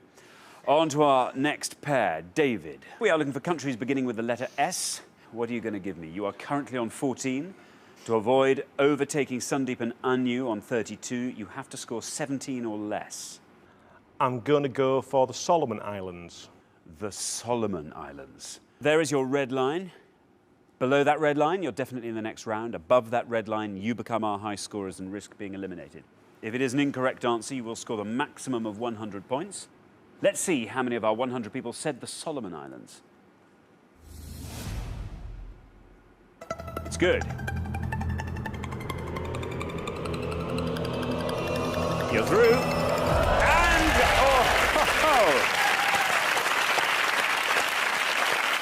I thought that was going to be pointless there. 2 out of our 100 people knew the Solomon Islands. That means you scored 2. That takes your total up to 16. Well done. You're definitely in the next round. OK, we are looking for countries beginning with the letter S. Sharon, you are on 23. You need to score 8 or less to avoid becoming the high scorers. 8 or less. Slovenia. Slovenia. Let's see how many of our 100 people said Slovenia. It's the right answer.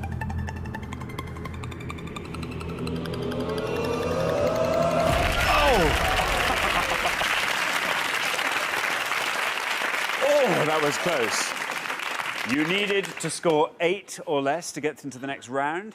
You scored 8. That's absolutely fantastic. That takes your total up to 31. You are through to the next round. Oh, it's touch and go for Anu and Sandeep there. OK, we are looking for countries beginning with the letter S. On to our final pair. Mark, you are our low scorers on 4. You need to score 27 or less with this answer. What are you going to give me? Well, I'm going to go for, hopefully, Samoa. Samoa. There is your red line. Below that red line, and you are straight through to the next round. Above that red line, and you are off the show. Let's see how many of our 100 people said Samoa. It's a correct answer. It's good. Very good. That means 6 of our 100 people said Samoa. That takes your total up to 10, and that sees you comfortably into round 2. So at the end of round 1, the losing pair with the highest score is Sandeep and Anu. Bad luck. It was a very, very low score, 32. Seems a shame to be out on that. Now the pressure's off. Are you thinking lots of answers you could have given? No, I still can't think of any more countries than everyone's named. So. Richard, what answers could Sandeep and Anu have given if they'd wanted to stay in there? Well, as you say, a great round. No one went anywhere near the most obvious answers there. It's very impressive. There were 2 pointless answers, 2 pointless countries beginning with S. There's, of course, there's Sao Tome and Principe, 2 volcanic islands off the western coast of Africa. And there was also St. Vincent and the Grenadines in the Caribbean. San Marino would have got you 1 point as well. They've all been great answers. Let's take a look at the most obvious answers, and for once we haven't heard any of them from our contestants today. In third, it was Switzerland, would have got you 57 points. Sweden was the second worst answer you could have given, and Spain was the most obvious answer of them all. We gave 100 people 100 seconds to name as many countries beginning with B as they could. Richard. Yeah, we're looking for any country in the world whose English name begins with a B. As always, I say by country, we mean a member of the UN, which is also a sovereign state. The one answer we won't accept is Burma, because Burma also is called Myanmar and it's not universally recognised as Burma. But other than that, any country in the world beginning with B, there are 18 of them. Thanks very much, Richard. And remember, you don't want to score over 100. OK, you have to score the lowest number of points each time. What are those countries beginning with B that no one else could think of? OK, Louise and Catherine, you're going to go first.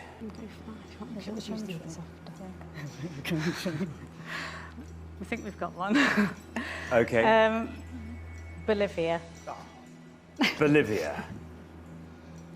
Philip doesn't like that at all. Oh, wasn't the one he picked. He's just been there. Doesn't like it. OK, let's see how many of our 100 people said Bolivia. It's correct.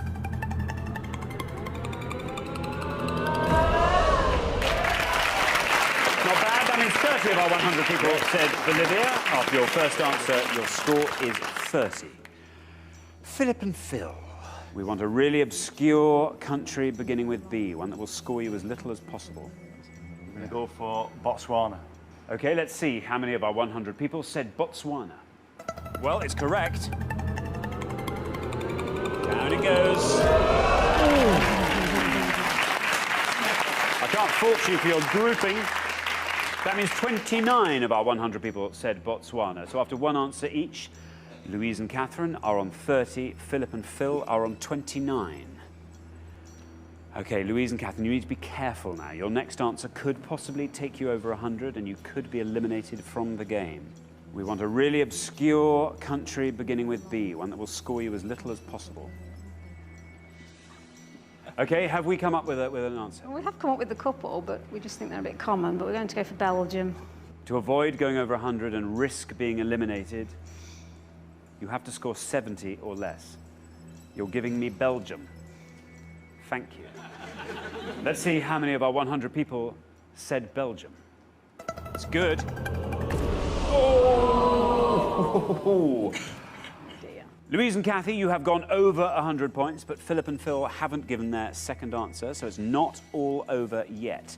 Philip and Phil, you have got to keep below Louise and Catherine's score of 108. That means you've got to score 78 or less with this answer. If you do, you are through to the final. If you don't, you are off the show. What are you going to give me as your second answer? OK, Alex, we had a couple, but we're going to go with Bahrain. Very good. Here's your red line. If you are below that red line, you are through to the final. Let's see how many of our 100 people said Bahrain. It's good. Very good.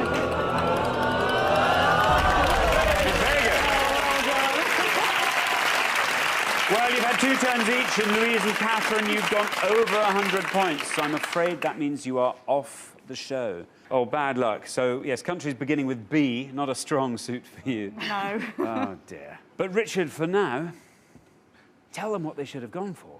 Well, there were no pointless answers, but there were quite a few very low-scoring ones. At home, if you got any of these, well done. Burundi would have got you 3 points. Burkina Faso would have got you 3 points. And Bhutan would have got you 4. Let's take a look at some of the most obvious ones. Catherine and Louise, you'll recognise one of these. Third worst thing you could have said was Bulgaria. Second worst was Brazil. And by a mile, they'll be delighted with this. It's Belgium. Okay for Brazil. We gave 100 people 100 seconds to name as many countries beginning with G as they could. Countries beginning with G, Richard. Yeah, there are 11 countries in the world beginning with G. As always, by country, we mean a sovereign state that is a member of the UN. OK, this time it is Vincent Penny's turn to go first. We're looking for countries beginning with G. Ben and Mike seem to have landed on one. Quite pleased with it. Mike's smiling. They've landed on one. I think they're quite pleased with it. Vincent Penny, what's your answer? We are going to go for Georgia. Georgia. Ben and Mike, what are you going to say? We're going to say Guinea-Bissau. Oh, I see why you were smiling. Guinea-Bissau. Guinea-Bissau. OK, well, we're going to put them to the test in the order they were given. Vincent Penny in blue have said Georgia. Let's see how many of our 100 people said Georgia. That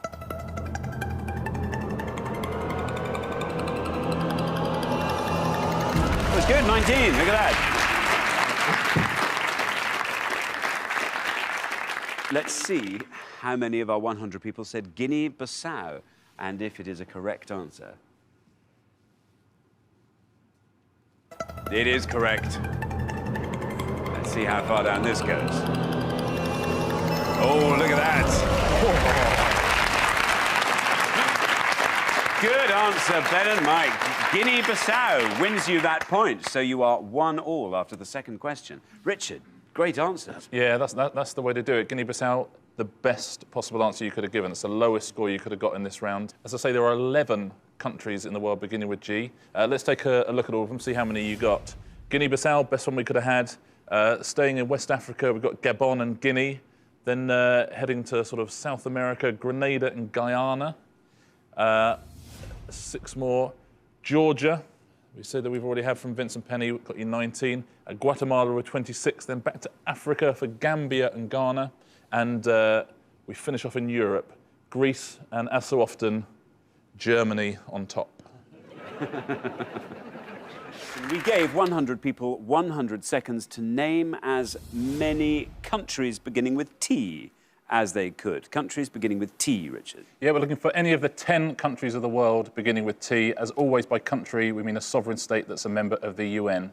OK, Sean and Bill, because you've played the best throughout the show so far, you get to go first. Sorry, we're getting a bit silly. We always get the giggles under pressure. Do we get a different letter, or do we get this letter? Don't. Stop it. Stop. Right.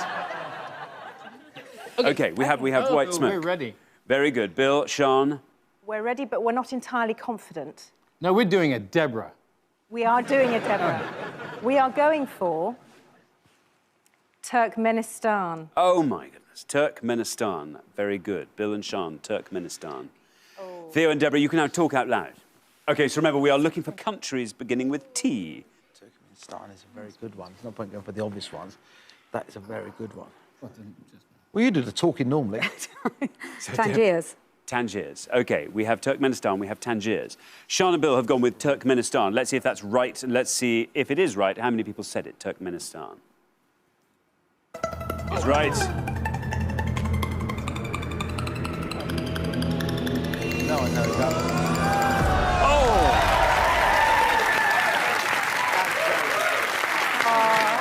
That's a fantastic answer, Bill and Sean. Turkmenistan scoring you only one. Theo and Deborah have gone for Tangiers. Let's see if that's right, and if it is, let's see how many people said that.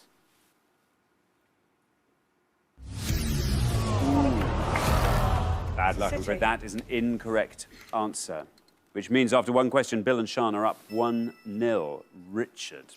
Yeah, tough luck. Tangiers is a city in Morocco, but you couldn't have beaten Turkmenistan, actually. It's the best answer out there. There's one thing that would have drawn with it. Let's take a look. And that's Tajikistan, which also would have scored you 1. Tuvalu with 3, Tonga with 8, Togo with 11, Trinidad and Tobago with 27, Tanzania 32, Thailand 46, Tunisia 47, and Turkey right at the top with 51. We gave 100 people 100 seconds to name as many countries beginning or ending in O as they could. Yeah, we're looking for any country in the world whose usual English name begins or ends in an O. As always, by country, we mean a sovereign state that's a member of the UN, and these spellings are all taken from the UN's English language page of countries. OK, Paul and Richard, you get to go first again this time.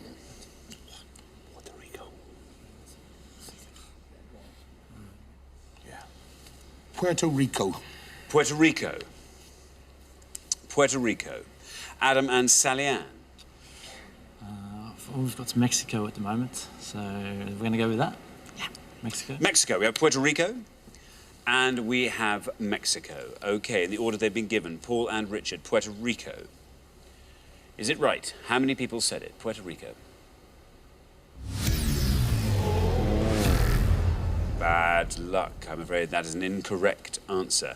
Adam and Sally-Ann, you have gone for Mexico. If it's correct, you win the point. You are still in the game. Well done. You win the point.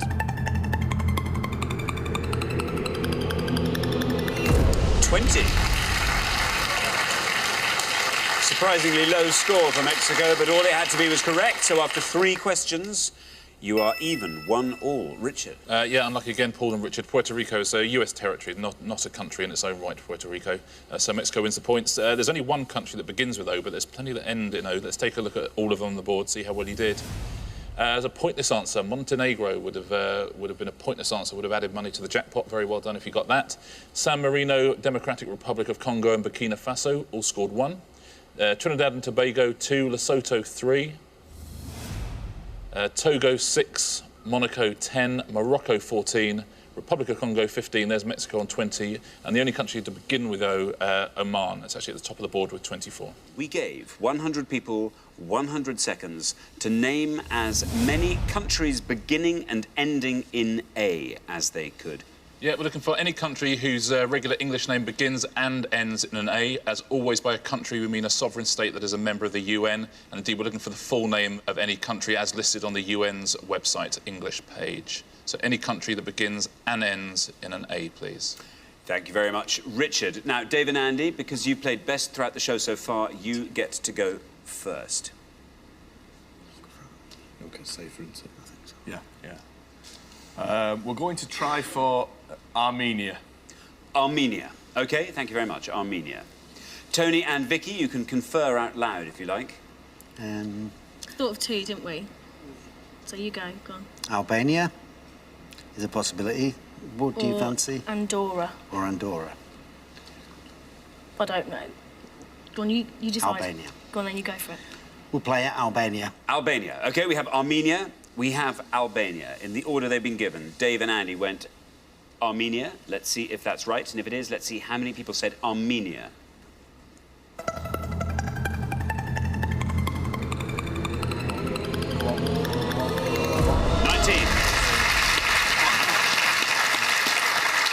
19 for Armenia.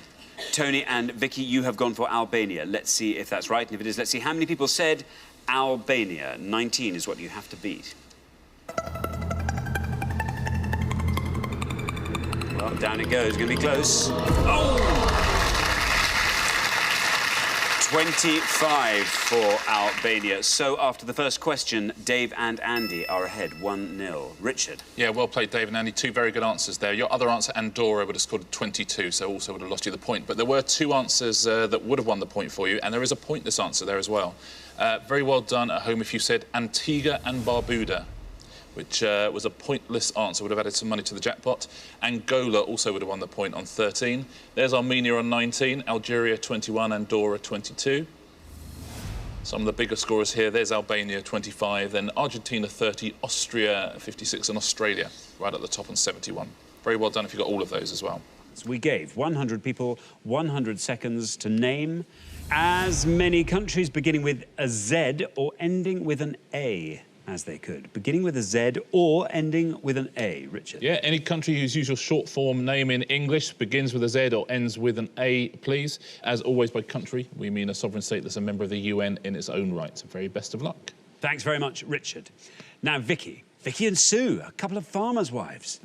I'm glad I'm not three blind mice round about now. Yeah? Fantastic. So, Vicky, where are you from? We're from near Leicestershire, in Leicestershire, near Lutterworth. In Lutterworth? Lutterworth, yeah. Well, actually, let's talk about the farmer's wife aspect of it. I mean, how much do you do of... Of the farming? Yeah. Absolutely nothing. What sort of farm is it? It's completely arable. Completely, oh, so Yes, no lambing, yes. none of that sort of No, nonsense. none of that Okay. stuff, no. What keeps you happy up in Lutterworth? I have very good friends, and we have a fat club, which is a Friday afternoon tea. Few, yes, Yeah. good. Not what you thought. No, good, because otherwise that'd be a fat club. Normally sounds like you just Yes, sweat around no, a field or something, but nothing no. to do it. So we No. like to go out and have tea. Friday afternoon tea. What, just sampling different afternoon Yes, teas? and we like to rate them. Good stuff. Now, Vicky, all this is just Right. preamble, obviously, for the big issue in hand. So we're looking for countries that either begin with a Z or end with an A. What are you going to go for? Algeria. Algeria. Algeria, says Vicky. Let's see if that's right. Let's see how many of our 100 said Algeria. It is right.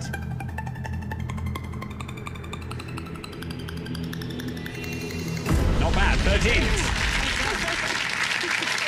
13 for Algeria. Well played, Vicky. Absolutely ends in an A. Terrific, well spotted. Begins with an A as well, if you think about it. Thank you, Richard. Pete C. Hello. Pete C, welcome to Pointless. You're a musician. I am, yeah. What sort of musician are you? I'm a tuba player. Any other brass instruments? Or used to play the tenor horn when I was a kid as well, but I just play the tuba now. Specialise in the tuba. And where are you learning the tuba? Currently at the Royal Academy of Music in London. At the Royal Academy. How many years will you be there in total? Is that 3? Oh, 4-year course. 4-year course. Yeah. And where are you? What stage are you at I'm now? just coming to the end of my first year at the moment. Has it been good? Yeah, it's been great. Yeah, fabulous. Fabulous. Is there a big orchestra there that you play in? Yeah, there's a symphony orchestra there, yeah. You would hope so. Yeah. Well, you would hope so. Yeah. It'd be weird if someone at the Royal College of Music said, "I'll tell you what we should do. We should have an orchestra." Well, I know, but a tuba is not... I mean, you know, but a tuba doesn't always get the call up to be in an orchestra, does it? Not always. No. Not always. Quite often it sits out on the bench, the tuba, doesn't it? You know. OK, now, Pete. Countries that either begin with Z or end in A. Yeah, I had a few answers, but I think I'm going to go for Samoa. Samoa. Samoa. Let's see if it's right. Let's see how many of our 100 said Samoa. It's right. It's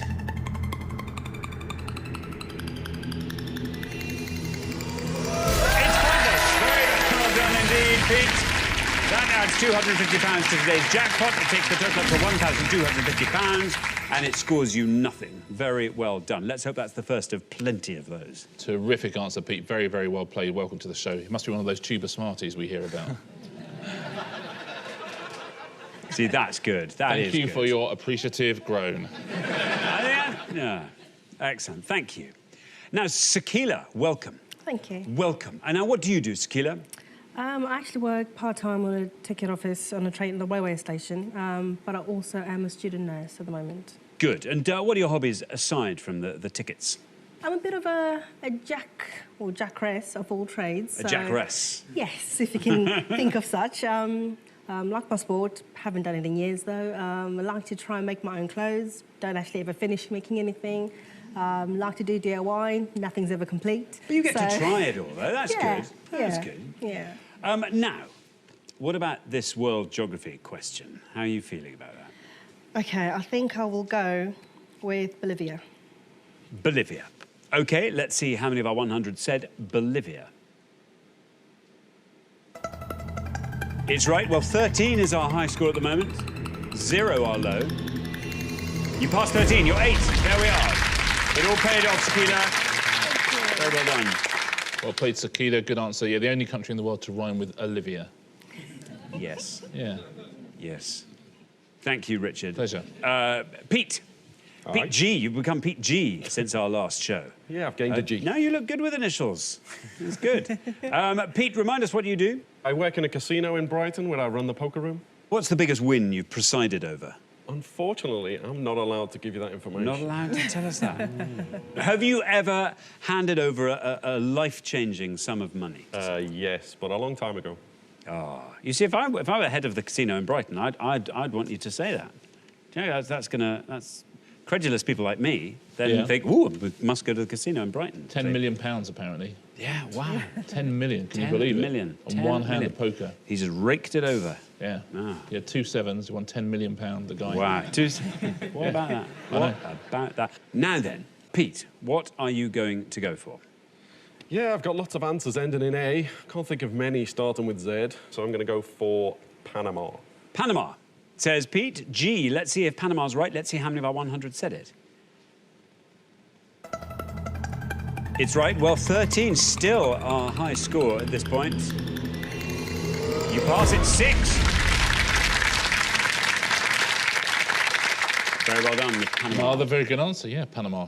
Home of hats, canals, and pans. Thank you very That's much Panama. indeed. Yeah, that's Panama. We're halfway through the round. Let's take a look at the scores as they stand. Well, Pete, C. Hats off to you. That was a fantastic low-scoring answer there. I'd say you and Joe are looking pretty good at this point. Then we go up to 6, where we find Pete and Karen. Then up to 8, where we find Sakila and Andy. Then up to 13, Vicky and Sue. So, Sue, we need a really low-scoring answer from you. Best of luck with that. We're going to come back down the line now. Can the second players please step up to the podium? OK, now, Karen, welcome back. Hi. Welcome back. Now, remind us what you do, Karen. I'm an appropriate adult, so I help youth offenders when they get arrested.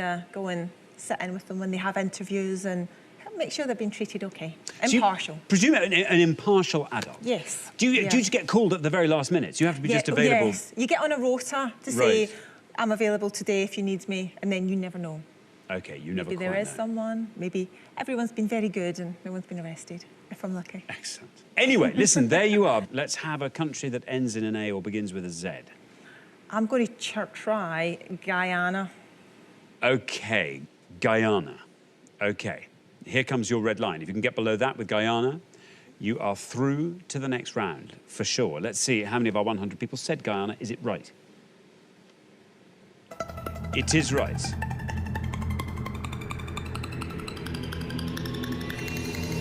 Look at that, you've done it. Another pointless answer. Brilliant, Karen. That adds another £250 to today's jackpot. Takes the total up to £1,500. It scores you nothing and earns you enormous respect. There you are. Your total remains 6. Very, very well played, Karen. Another terrific answer. Guyana, of course, in South America, begins with a G, ends in an A. Thank you very much, Richard. Now, Andy, welcome. Welcome to the show. And what do you do, Andy? I work in ticket office on the railway. The same ticket office as Sakila? No, I work in Raynham. Oh, that's a shame. Yeah. Or I is get it? To work, well, I get to work with her occasionally. OK, well, that's nice. That's nice. And what are your interests outside that? I like going to concerts and the theatre. Massive Paul Weller fan, so I follow him a bit around the country, like a bit of an anorak. Like to go at the start of the tour, the end of the tour. Has the show changed massively from the beginning definitely, to the end? Yeah, you get a lot of set changes and stuff like that. And I try to also go to somewhere different each tour as well. Good stuff. Now, you're on 8. If you can possibly score 4 or less, Andy... Yeah, no pressure. You are definitely through to the next round. So for countries that either begin with a Z or end with an A, what are you going to go for? I'm going to go for Albania. Albania, says Andy. Albania. Here's your red line. Quite low. But let's see how far down the column you get with Albania. It's right.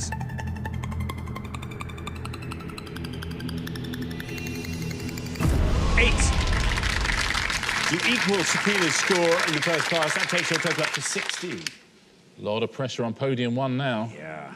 I will say, yeah, Albania. So good answer, though. Joe, welcome.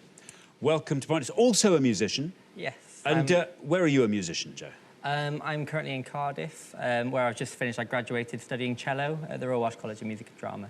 And you play in an orchestra as well? Yes. Now, cellos, you get the call up all the time. Yeah, I play, or I have played in the National Youth Orchestra of Wales, which is one of the regional youth orchestras across Wales. Excellent. You tour quite a lot, don't you, the youth orchestras? Yeah, we've been to a few places. I've been to... oh, yes, sorry. Yeah. Oh, hang on. Yeah, don't, yeah. Such a, whatever the opposite of a professional is. Such a trap. Yeah, I know, terrible. So, Joe, now, listen. Pete C scored nothing. Do you think you can equal that score? I have one answer which is very risky, because I'm not entirely sure how it's spelt. Well, I mean, if you can score 15 or less, you're through. I'm going to go for one of the safer ones, I think, and go Namibia. Namibia, says Joe. OK, let's see how many of our 100 said Namibia. There is your red line. If you can get below that, Joe, you are through to the next round. Let's see how many of our 100 said Namibia.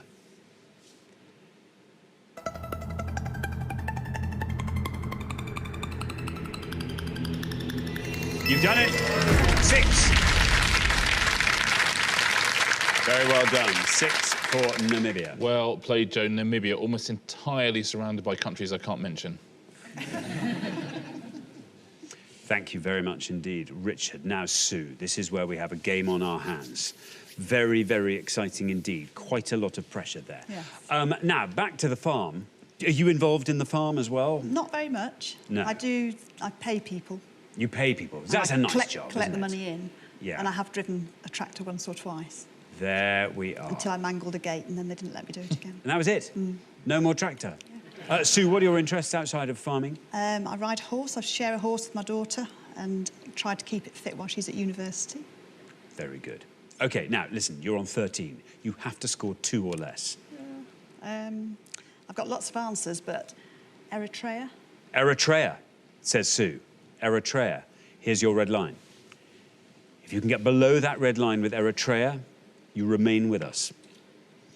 Best of luck. Let's find out how many of our 100 said Eritrea. It's right. Still going down. 5! 5 for Eritrea, Sue. That takes your total up to 18. Still a low total. Sue, I thought that would go lower. It's a terrific answer, Eritrea. Very, very well played, all 8 of you there. It's a great round. There are 5 pointless answers. We've heard 2 of them already from Pete C and Karen. Let's take a look at all of them. Federated States of Micronesia is a pointless answer. Grenada. There's Guyana. There's Samoa at the bottom and St. Lucia. Very, very well played if you said any of those. Let's take a look at the top 3 answers, the ones that most of our 100 people said. United States of America, 51. Australia, 57. What do you think is top of this list? South Africa. Let's take a look.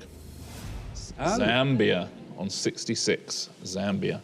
We gave 100 people 100 seconds to name as many countries whose names begin with a letter in the first half of the alphabet as they could. Countries whose names begin with a letter in the first half of the alphabet. Richard? Yeah, simply looking for any country in the world whose usual short form name in English starts with an A to M inclusive, please. As always, by country, I mean a sovereign state that's a member of the UN in its own right. If a country starts with a the, we ignore the. OK, thank you very much indeed, Richard. Now, Luke, welcome back to Pointless. Yeah, we didn't see nearly enough of you last time round. No. What was our first round in the last show? Alan's. Famous it was Alan's. It was famous Alan's. That's right, and you sidestepped Alan Pardew because you thought everyone would know it. Turned out you went for Alan Carr instead. That was a high score. Remind us what you do, Luke. I'm a student at Newcastle University. And you just finished your second year? Just finished my second year, yes. And you're reading? Maths and accounting. Maths and accounting. Now, you have one more year there? Yeah. Have you any idea what you might do when you leave? Not 100% sure, but I might try maths teaching. OK, very good. Now, Luke, countries whose names begin... Oh, it's lovely, old school, pointless question here. Countries whose names begin with a letter from the first half of the alphabet, A to M. It's hard, because there's so many. I'll go Antigua and Barbuda. Antigua and Barbuda, says Luke. Let's see how many of our 100 people went for Antigua and Barbuda. It's right. Not bad, Luke. Look at that. Down he goes. Still going down. Still going down for 3. Great start to the show. Very well done, Luke. Lovely low score there. Well played, Luke, starting us off right at the top of the alphabet as well. But so that's a very solid, competent pointless answer, isn't it? Antigua and Barbuda. They'd both, if they were separate countries, they'd still both qualify. Should they ever decide to go their separate ways, please don't, Antigua and Barbuda. It'd be for lovely the sake of the together. children. Yeah. Yes, I mean, they would both qualify. Or even if the and in the middle seceded from the other two, it would still be right at the front of the alphabet. You could. Look at that. Lisa, a warm welcome to Pointless. Thank you. And you said originally from Omar. Where are you from now? I live in Belfast now. In Belfast, I see. And what do you do in Belfast, Lisa? I work as a production data analyst in a soft drinks company. Well, that sounds fun. For sure, it sounds a lot of fun, and it very much is. Oh, a few. I would say, and it's very much not what you think. No, that's great. And what do you do when you're not working for the soft drinks company?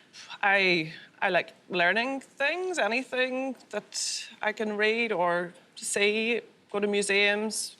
OK, so you have a thirst for knowledge, I is do. what you're saying, Lisa. Do you go to lots of classes and things like that? Yes, the most recent ones have been life drawing and flamenco, not at the same time.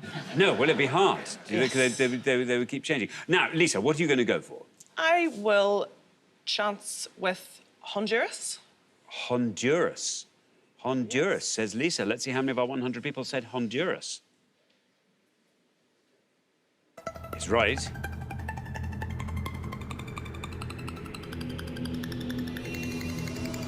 Look at that, 4 for Honduras. Lovely low-scoring start to this round. Very well done. Yeah, another very good answer, well played. There's famously went to war with another country whose name I won't mention, and they call it the soccer war because it was supposed to be about a football match. It wasn't really, but it coincided with rioting between the two countries. How, was the war over in 90 minutes, or was it? No, unfortunately, it ended in a draw, so they had to play another half an hour. Oh, no. Yeah. Thank you very much indeed, Richard. Graham, welcome to Pointless. Great to have you here. Where are you from, Graham? From Liverpool. From Liverpool. And what do you do, Graham? I'm a manufacturing consultant, so I helping companies to work better, smarter. I see. What are your interests aside from that? I like my car. I like to mess around with the car. My wife probably doesn't agree with that. What sort of car is it? I've got a sports car, convertible, so... I see. And I'm in an owner's club as well, so... Oh, I see. There's a bit more to it than just polishing it. Wonderful. Now, Graham, what would you like to go for? I've got one in my head that I've had since we started, and I think I'm going to go for that. And it'll be Bolivia. Bolivia, says Graham. Bolivia. Let's see how many of our 100 people said Bolivia.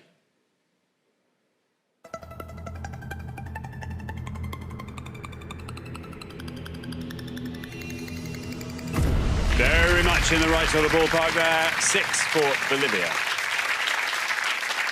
Yeah, another good score, Bolivia. Very well played. The only country in the world to rhyme with Olivia. Yes. Yes. In case there's any budding songsmiths out there, this just might help somebody. Thank you, Richard. Now then, Diane, welcome back. Thank you. Now, very nice of you to be on the same podium as last time. Remind us what you do, Diane. Well, I don't have an official job title. You used to work in a post office. Did you work in a local post office? I did, yes. And when did you stop working there? 3 years ago. And what do you fill your retirement with, Diane? Well, I'm a bit of a jack of all trades. As most grandparents do at my age, I look after grandchildren. Lovely. But for the first time in 42 years of marriage, I've suddenly taken an interest in gardening. Oh, really? Yeah. Having not previously I don't know anything about plants. I don't know anything about where to put them, but I know what I like. And my husband puts them where I want them to be. So you just point... You've got a full-time gardener. That's exciting. Well, that's brilliant. Now, Diane, yes. the matter in hand yes. is countries whose names Yeah. begin with a letter from the first half of the alphabet. I know. I'm going to go with the Galapagos Islands. The Galapagos Islands, says Diane. The Galapagos Islands. Well, let's find out if that's a good answer. Let's see how many people said it, if it is. Oh, Diane. Diane, I'm so sorry. That's an incorrect answer. That scores you 100 points. Sorry, Diane, not a country, the Galapagos Islands. They belong to a country whose name I can't say, but they're not a country themselves. It does not that its name comes from the first half of the alphabet. It's just really hard. Yeah, very complicated to to say. pronounce. Yeah. Thank you very much. We're halfway through the round. Let's take a look at those scores. Lucan, Phoebon, well done, you. Very good. Lovely low score. Then on 3, then we travel up to 4, where we find Lisa and Cormac, then up to 6, where we find Graham and Mickey, and then up to 100, Diane and Nikki. I'm so sorry. That was a tough one there. Nikki, let's see if we can find a nice low score from you. I bet there are some pointless ones. There must be some pointless ones. We're going to come back down the line now. Can the second players please step up to the podium? So, Nikki, welcome back. Well, I'm sorry to be welcoming you back when you've got that 100 on the podium in front of you. Remind us what you do, Nikki. I'm a passenger service agent for an airline company. Very good. So when you discovered last time that you're part of the check-in team, do you then go through and then get people onto the planes as well? Yeah, we board the passengers, and then we also welcome them back when they come back from the inbound flight. And when you're not doing that, what do you get up to, Nikki? I'm a mum of 3, so I'm quite busy there. Yeah. I like kind of eating out, family days out, things. Lovely. Now, Nikki. So we're looking for any country whose name begins with the letter A to M. So I've got 2 in mind. One safe, one a bit risky. It's a country in Africa. It's inside another country, so I'm not sure if it's a country outright, but my answer is Lesotho. Lesotho, says Nikki. Lesotho, no red line for you as you're the high scorers. Let's see how far down the column we get with Lesotho. It's right.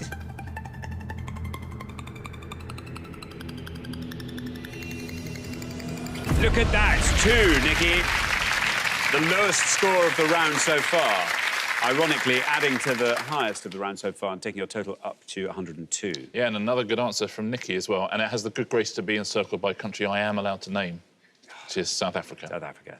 Thank you very much indeed. Mickey, very warm welcome Hello. to you to Point. It's lovely to have you here. What do you do, Mickey? I'm a staff nurse In Liverpool. in Liverpool in a very big hospital. And when you get time off, assuming you get a little bit of time off, what do you like to get up to? I like cooking, I like reading books, play the piano a little bit. That's about it, really. Now, are you teaching yourself the piano, or have you played it all your life? I played the piano from the age of about 7. So I see. So long, really long good time for you. ago, yeah. And you've kept it up all the way through? Yeah, on and off. Well, that's good Yeah. enough. No, but on, as long as it's on. The off's fine. But that's very impressive. Very good. Now, what would you like to go for? You're on 6, which means if you score 95 or less, you're through to the next round. I've got a few. I think I'll go for Liechtenstein. Liechtenstein, says Mickey. Liechtenstein, here is your red line. If you can get below this red line nice and high, through you go to round 2. I think that should be fairly easy. Let's see how many people said Liechtenstein. It's right, and you're through. Very good indeed. Look at that, 5. 5 takes your total up to 11. Well played, Mickey. Some lovely scoring all round here. Liechtenstein, it's only 62 square miles. It's about the same size as Washington, D.C. Thanks very much, Richard. Now, Cormac. Hello. Welcome to Pointless. Great to have Thank you you. here. And you're also from Amar originally. Where are you from now? Now I live in Manchester. Right. How long have you been in Manchester? Oh, gosh. Coming up for 12 years, unbelievably. Really? Yeah. Really? And how are you finding Manchester? Well, I know my way around now, so... Well, that's good. That's good. It's So you all- were it's literally are going well. finding. And what brought you over there? Over As here? they say in Italian, c'è sempre una donna in mezza. Oh, that's nice. I've no idea what that means, but yeah. It means there's always a woman in the middle. Yes, exactly. I thought it meant you got a job at Pizza Express. But how nice. What a lovely reason to come anywhere, but particularly to Manchester. And what do you do in Manchester? I am an adult education manager. We have about 600 students learning English as a second language. People who have come from all over the world, refugees, asylum seekers, economic migrants. So we give them skills to help them integrate into society, find employment, improve their lives and the lives of their children, hopefully. That's very rewarding, I should think, is it? Fantastic. It's a job that gives a lot of satisfaction. Good for you. Now, Cormac, you're on 497 is your total. Lovely high target there. What would you like to go for? There's a couple of ones, and one I've been thinking about all the time, and the more I think about it, the more I think it could just be a city. So I'm going to go for Guinea-Bissau. Guinea-Bissau. Guinea-Bissau. Well, we'll find out what the other one was you were thinking of later. But Guinea-Bissau. Here is your red line. It's lovely and high. Get below that with Guinea-Bissau. Through you go to round 2. How many people said Guinea-Bissau? It's right. Well, our lowest score so far is 2 for Lesotho. That's a pointless answer. Very well done indeed, Cormac. That adds £250 to today's total, taking it up to £3,250. It scores you nothing. It leaves your total at 4. Very well done indeed. Terrific stuff, Cormac. Very, very well played. Yeah, in West Africa, it used to be called Portuguese Guinea. So if we were doing this show 40, 50 years ago, it would have been an incorrect answer. Lucky, you got lucky there. Just in time. Yeah. Thanks very much, Richard. Now, Fibon. Welcome back to Pointless. We discovered you were also at the end of your second year at Newcastle University. Correct. And what are you reading? Economics. Economics. Yep. Enjoying that? Yeah, it's going all right, I guess, yeah. It's going all right, I guess. Now, listen, we had this last time from Luke. He was pretty lukewarm. I think that's what we might call it, on the merits of your time at Newcastle. We haven't really got to... Are you enjoying it? I do really enjoy it, no. You're having a lovely time? I'm having a good time. I'm enjoying it. What would you say was the best thing about it? The best thing? I think it's probably the nightlife, to be honest. I mean, Newcastle, let's be honest, is a fabulous place. I mean, there are a few better cities in the world. I'll go on record saying that. Newcastle, a brilliant place, particularly for nightlife and stuff like that. And so much culture as well. Yeah. So, Fibon. Yep. Countries, beginning with... I mean, you're not in any sort of precarious position. 98 or less will get you through. But... wouldn't it be nice to have a pointless answer at this point, wouldn't it? It would be nice, yep. You can almost afford to take that kind of a risk. Luke's not looking so happy with me saying that, but take it from me. No, really, you can, really. I've got a few in mind, especially around Africa. Maybe like thinking Burundi or Burkina Faso. But I think I'm going to go for the Central African Republic. Oh. I think we should have some sort of choir on standby. Yeah, just for when I know we've got our monks, but we should have for when people say Central African Republic, just like now. Yeah. It would be nice if they just came down. Oh, I don't know. Anyway, it's probably not feasible. But anyway, let's just take it as sung. Central African Republic, here's your red line, lovely and high. Get below that with Central African Republic, and you are through to round 2. It's right. Isn't that a lovely ping there? Look at that, 3. You equal Luke's score from the first pass, taking your total up to 6. Very well done indeed. Well played, Fibon. It is actually almost the precise geographical centre of Africa as well, Central African Republic, as you'd hope. Funnily enough, because of its pointless fame, it's actually a higher score than the other 2 you mentioned. Burundi would have scored you 2 points and Burkina Faso would have scored you 1 point. Yes, Central African Republic. There are 8 pointless answers here. We've heard one of them already, Guinea-Bissau. Let's take a look at some other ones. I guess one. Oh, I won't look. Micronesia, I was going to go for. Micronesia is a pointless answer. Hey. Yeah, very well done. Here's some others. Brunei, Democratic Republic of Congo, or DRC. There's Guinea-Bissau. Guyana, the Marshall Islands, Mauritania. Micronesia and Kyrgyzstan was also a pointless answer. Very well done if you said Kyrgyzstan. Or should I go through the 1-pointers? Because lots of people at home would have come up with obscure ones. There's quite a few 1-pointers. 1.4. Dominica for Cabo Verde. Someone said Cabo Verde. Well done, R100. Comoros, Grenada, Bhutan, Kiribati, Laos, Haiti, Equatorial Guinea, Belize, Djibouti and Gabon. All of those would have scored you 1 point. And our round 2 question concerns districts and suburbs of UK cities. Yeah, we're going to show you a list of 6 districts and suburbs in each pass. We asked 100 people to which cities or metropolitan areas do these suburbs belong. The more obscure answers are going to score you fewer points, but if you give us an incorrect answer, you're going to score 100 points. So I'm going to give you 12 districts and suburbs and also 12 to get at home. Very best of luck. So we are looking for the cities or metropolitan areas to which these districts and suburbs belong. And we have got Chelsea, Splot, Headingley, Moseley, Holgate, Moss Side. I'll read those one more time. Chelsea, Splot, Headingley, Moseley, Holgate, Moss Side. OK, Hannah, there are your districts or suburbs. Oh, dear. Oh, this dear. is why I went first, you see, because I'm horrendous at... They're really hard, I'm really good at maps, but just, you know, tell me somewhere and I've not got a clue. But I have been to one of them, and that's the bottom one. So I'm going to go for that, Moss Side, and I think that's in Manchester. Moss Side, Manchester. Hannah says, let's see if that's right, and if it is, let's see how many people knew that answer. Moss Side, Manchester. It's right. 43. Yeah, well done, Hannah, though. That's a good answer, but quite high scoring. Chris, how does that list look to you? Pretty scary, I'll be honest. I'm going to have to go for the big hitter. It's going to be Chelsea, London. Ooh, yeah. Someone actually tutted you there, Chris.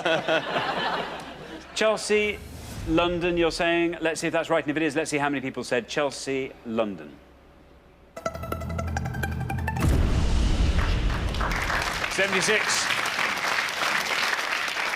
That is better than 100, Chris. Yeah, could have scored a lot more, though, I think. Yeah, Chelsea was once a very bohemian part of London, now a very well-to-do part of London. So, Andy, you are the last person to have this board, so you can talk us through all these suburbs and districts and fill in the metropolitan areas to which they belong. It won't take me very long. I have no idea on Holgate, no idea on Moseley. Henley is a cricket ground, but I don't know where it is. And Splot, I think it's Cardiff. Splot, Cardiff. Let's see if that's right. And if it is, let's see how many people knew that answer. Splot, Cardiff. It's right. It's right, Andy. Very, very, very well done indeed. That's a brilliant answer. Splot is indeed in Cardiff, and it scores you 6. Richard. Yeah, very well played, Andy. Where did that one come from? The traffic reporter on Radio 2. It's from Splot. Excellent. Yeah, there's a few theories as to why it's called Splot. One, it was originally built on land owned by the Bishop of Llandaff, and people said maybe it's from God's plot. But also, when the houses were being built, supposedly it said 5 plot, and that was misread. But who knows? We may never know. Who knows? But the Old English for patch of land is Splot, so I would say that's more likely. Yeah, that's true. Let's fill in the rest of the board. Headingley, absolutely, it's a cricket ground, so I suspect that's a big clue for most people. It's in Leeds, would have scored you 29 points. Moseley, a suburb of Birmingham, would have scored you 11. And Holgate, do you know Holgate? Holgate is a pointless answer, so very well done if you said Holgate. And if you did say Holgate, I suspect maybe you live in York, because that's what it is. Pointless answer. Very good. Well, thanks, Richard. We're halfway through the round, so let's take a look at the scores as they stand. Andy and Claire looking very, very solid there, thanks to Splot.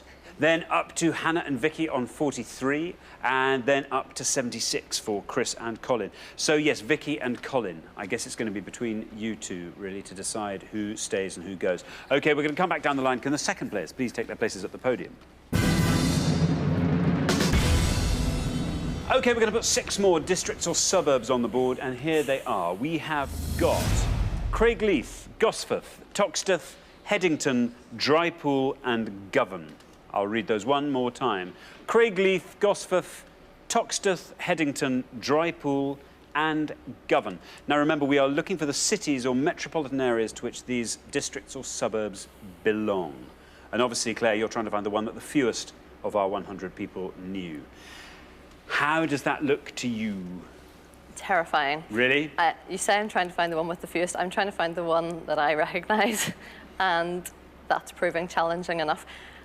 I'm going to go with Craigleith because the suffix Leith sounds Scottish.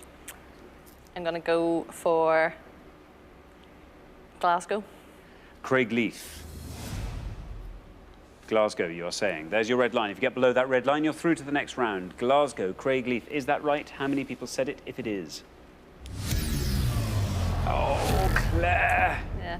Oh, bad luck, bad luck. I'm afraid that's an incorrect answer. You score the maximum of 100 points, and that takes your total up to 106. The round is not over yet. Just bear that in mind. It's a difficult board. Richard. Yeah, difficult board, and Andy's score was so good, you are still in it. I won't give you the answer just in case Colin or Vicky want to have a go at the same one. Colin. So remember, we are looking for the cities in which you'll find these areas. The high scorers on 106 are Andy and Claire. You're on 76, which means if you can score 29 or less, you are through to the next round. The only one that I'll take a punt at will be Govan. It sounds Scottish to me. Sounds like kind of a Ramsay Nesbitt type of thing. So I'm going to go very similar to Claire's answer. I'm going to say Glasgow. You're going to say Govan, Glasgow. Yeah. There's your red line. You get below that red line, you're through to the head-to-head. Let's see if Govan and Glasgow go together, and if they do, let's see how many people knew that. It's right. Very well done, Colin. It's right. Is it right enough? Oh! Ho, ho.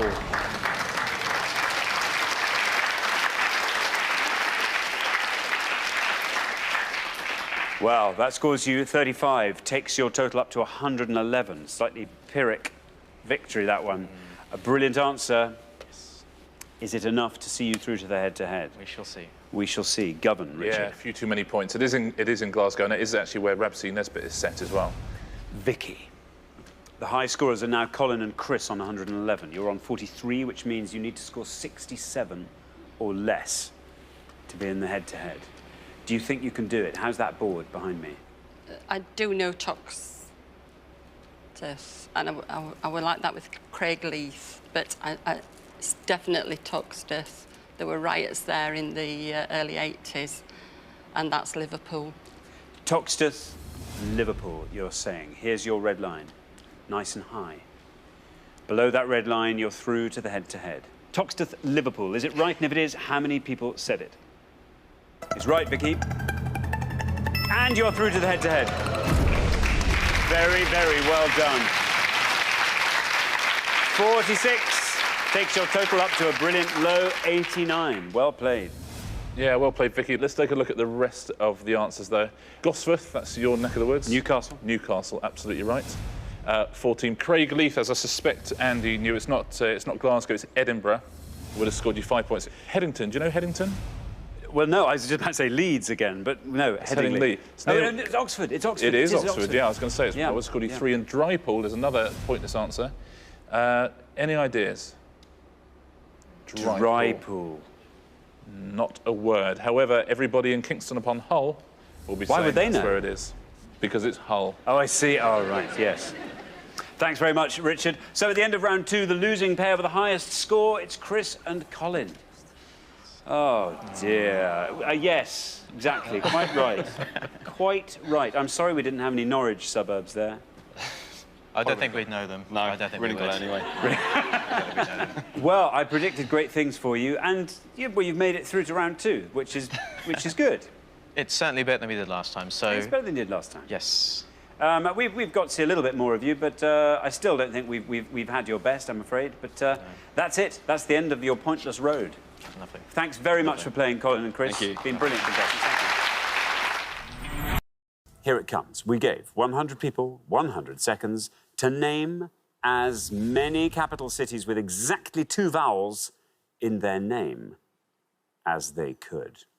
Ooh, yeah, the capital city of any country of the world, please, that has exactly 2 vowels in its name. As always, by country, we mean a sovereign state that's a member of the UN in its own right.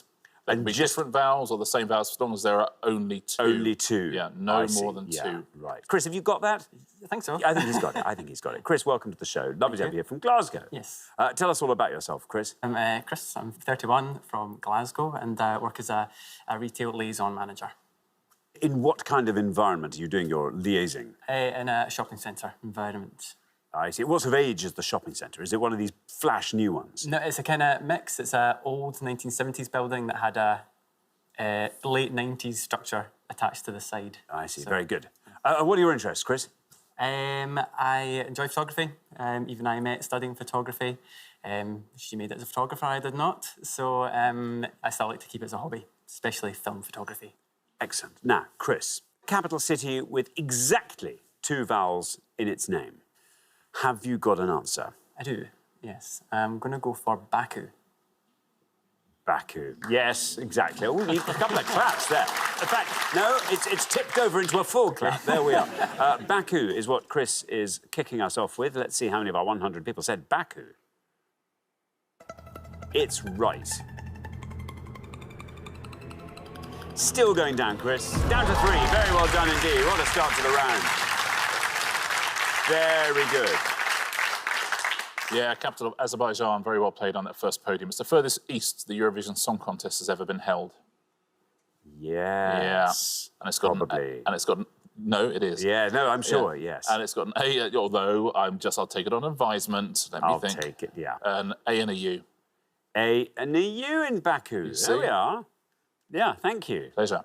Lovely. Now then, Lucy. Hi. Lucy, welcome back. Remind us all about yourself, Lucy. So I'm a supply teacher and a personal tutor. And when I'm not teaching, I really like reading, going to musicals, and I've recently been helping out with the organising of some martial arts events. So my boyfriend is an instructor for judo, and his group, the Loughborough Community Aikido Club, did a 28-hour martial arts events of all different types. So I stayed up overnight and was helping take in money and keeping people entertained and on time, and yeah, it was really good fun. That sounds great. It was a charity event, wasn't it? You were taking money for the charity, not going through the changing room. OK, good, good. Just so we got that absolutely nailed. Now, Lucy. So we've kicked off with a score of 3. Wouldn't it be nice if we could make Chris the high scorer? Oh, I'm not confident with that. I'm going to go pretty safe and go for Athens. Athens, says Lucy. Athens, let's see how many of our 100 people said that. It's right. 21 for Athens. Yeah, capital of Greece starts off with a vowel. I mean, leads with a vowel, and then takes a little while to get to its next vowel, and then has no more after that. So it's exemplary in that regard. 2 vowels. Well done, Athens. Thank you. Joyce, welcome. Thank you. Lovely to have you here. Tell us all about yourself, Joyce. Well, I've had a load of jobs in my life, but the last one I had was as an actress.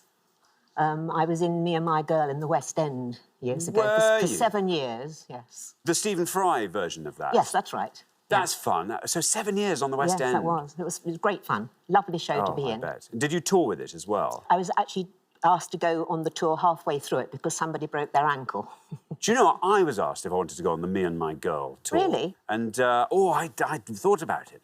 And then I couldn't in the end. Oh, that was a shame. I had a clash of other things. I know, we would have worked together, Joyce. You would have loved it. I would have loved it. Yes. Ah.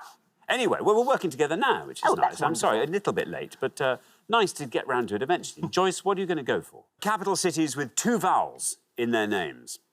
I'm going to go for Tallinn.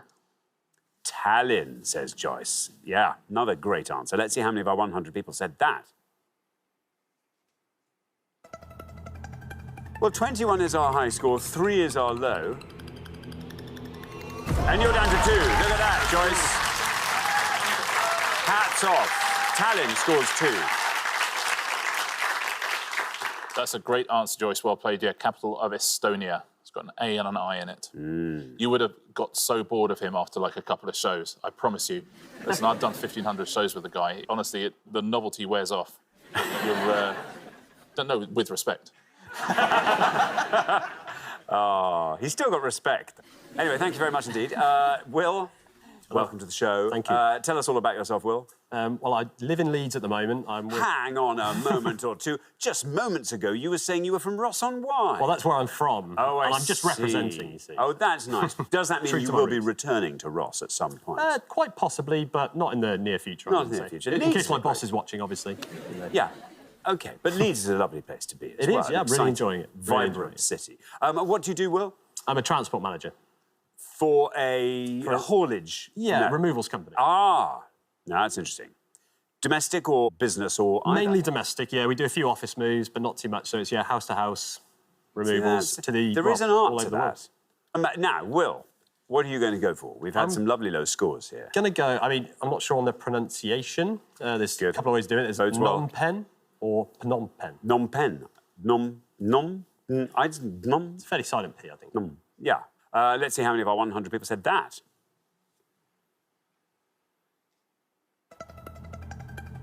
It's another good answer. 21 still the high score, at which you pass. Down to 1! We have a new low score, Phnom Penh. 1. That's a terrific answer, yeah. Capital of Cambodia. 2 words, 1 vowel in each. Add them together. Yeah. What do you got? Bibbidi-bobbidi-boo. Phnom Penh. Phnom Penh. Phnom Penh. You don't need to say the P. Nom. It's like when you're in someone new's house, silent P. Thank Thank you very much indeed. Well, we are halfway through the round. Let's have a look at those scores. 1, the best score of the pass. Very well done indeed. Will and Joe, all looking great at this stage. 2's where we find Joyce and Richard. 3's where we find Chris and Eve. And then 21, Lucy and Kev, a little bit ahead there. But Kev, you had some good answers last time. I'm hoping you've got a lovely low-scoring answer that might keep you in the game. Good luck with that. We're going to come back down the line now. Will the second players please step up to the podium? Joe, a warm welcome to Pointless. Tell us all about yourself. OK, so I'm a pharmacy business manager. I work for a syndicated company, and I'm from Ross on Wye as well, but I'm currently living in Gloucester. So. I see. Very good. What are your interests, Joe? Play a lot of cricket and a lot of football. Play golf now and again as well. So. That's quite a commitment. Keep active, yeah. But fun. Yeah, now, there you are. You're on 1. If you can score 19 or less... OK. You are through. Capital city with exactly 2 vowels in its name. I've been to this place. I'm just hoping it's the capital. So I want to go for Riga. Riga, says Joe. Here is your red line, Riga. Let's see if you get below that with Riga. Absolutely right. There you are, you're through, down to 5. Very well done.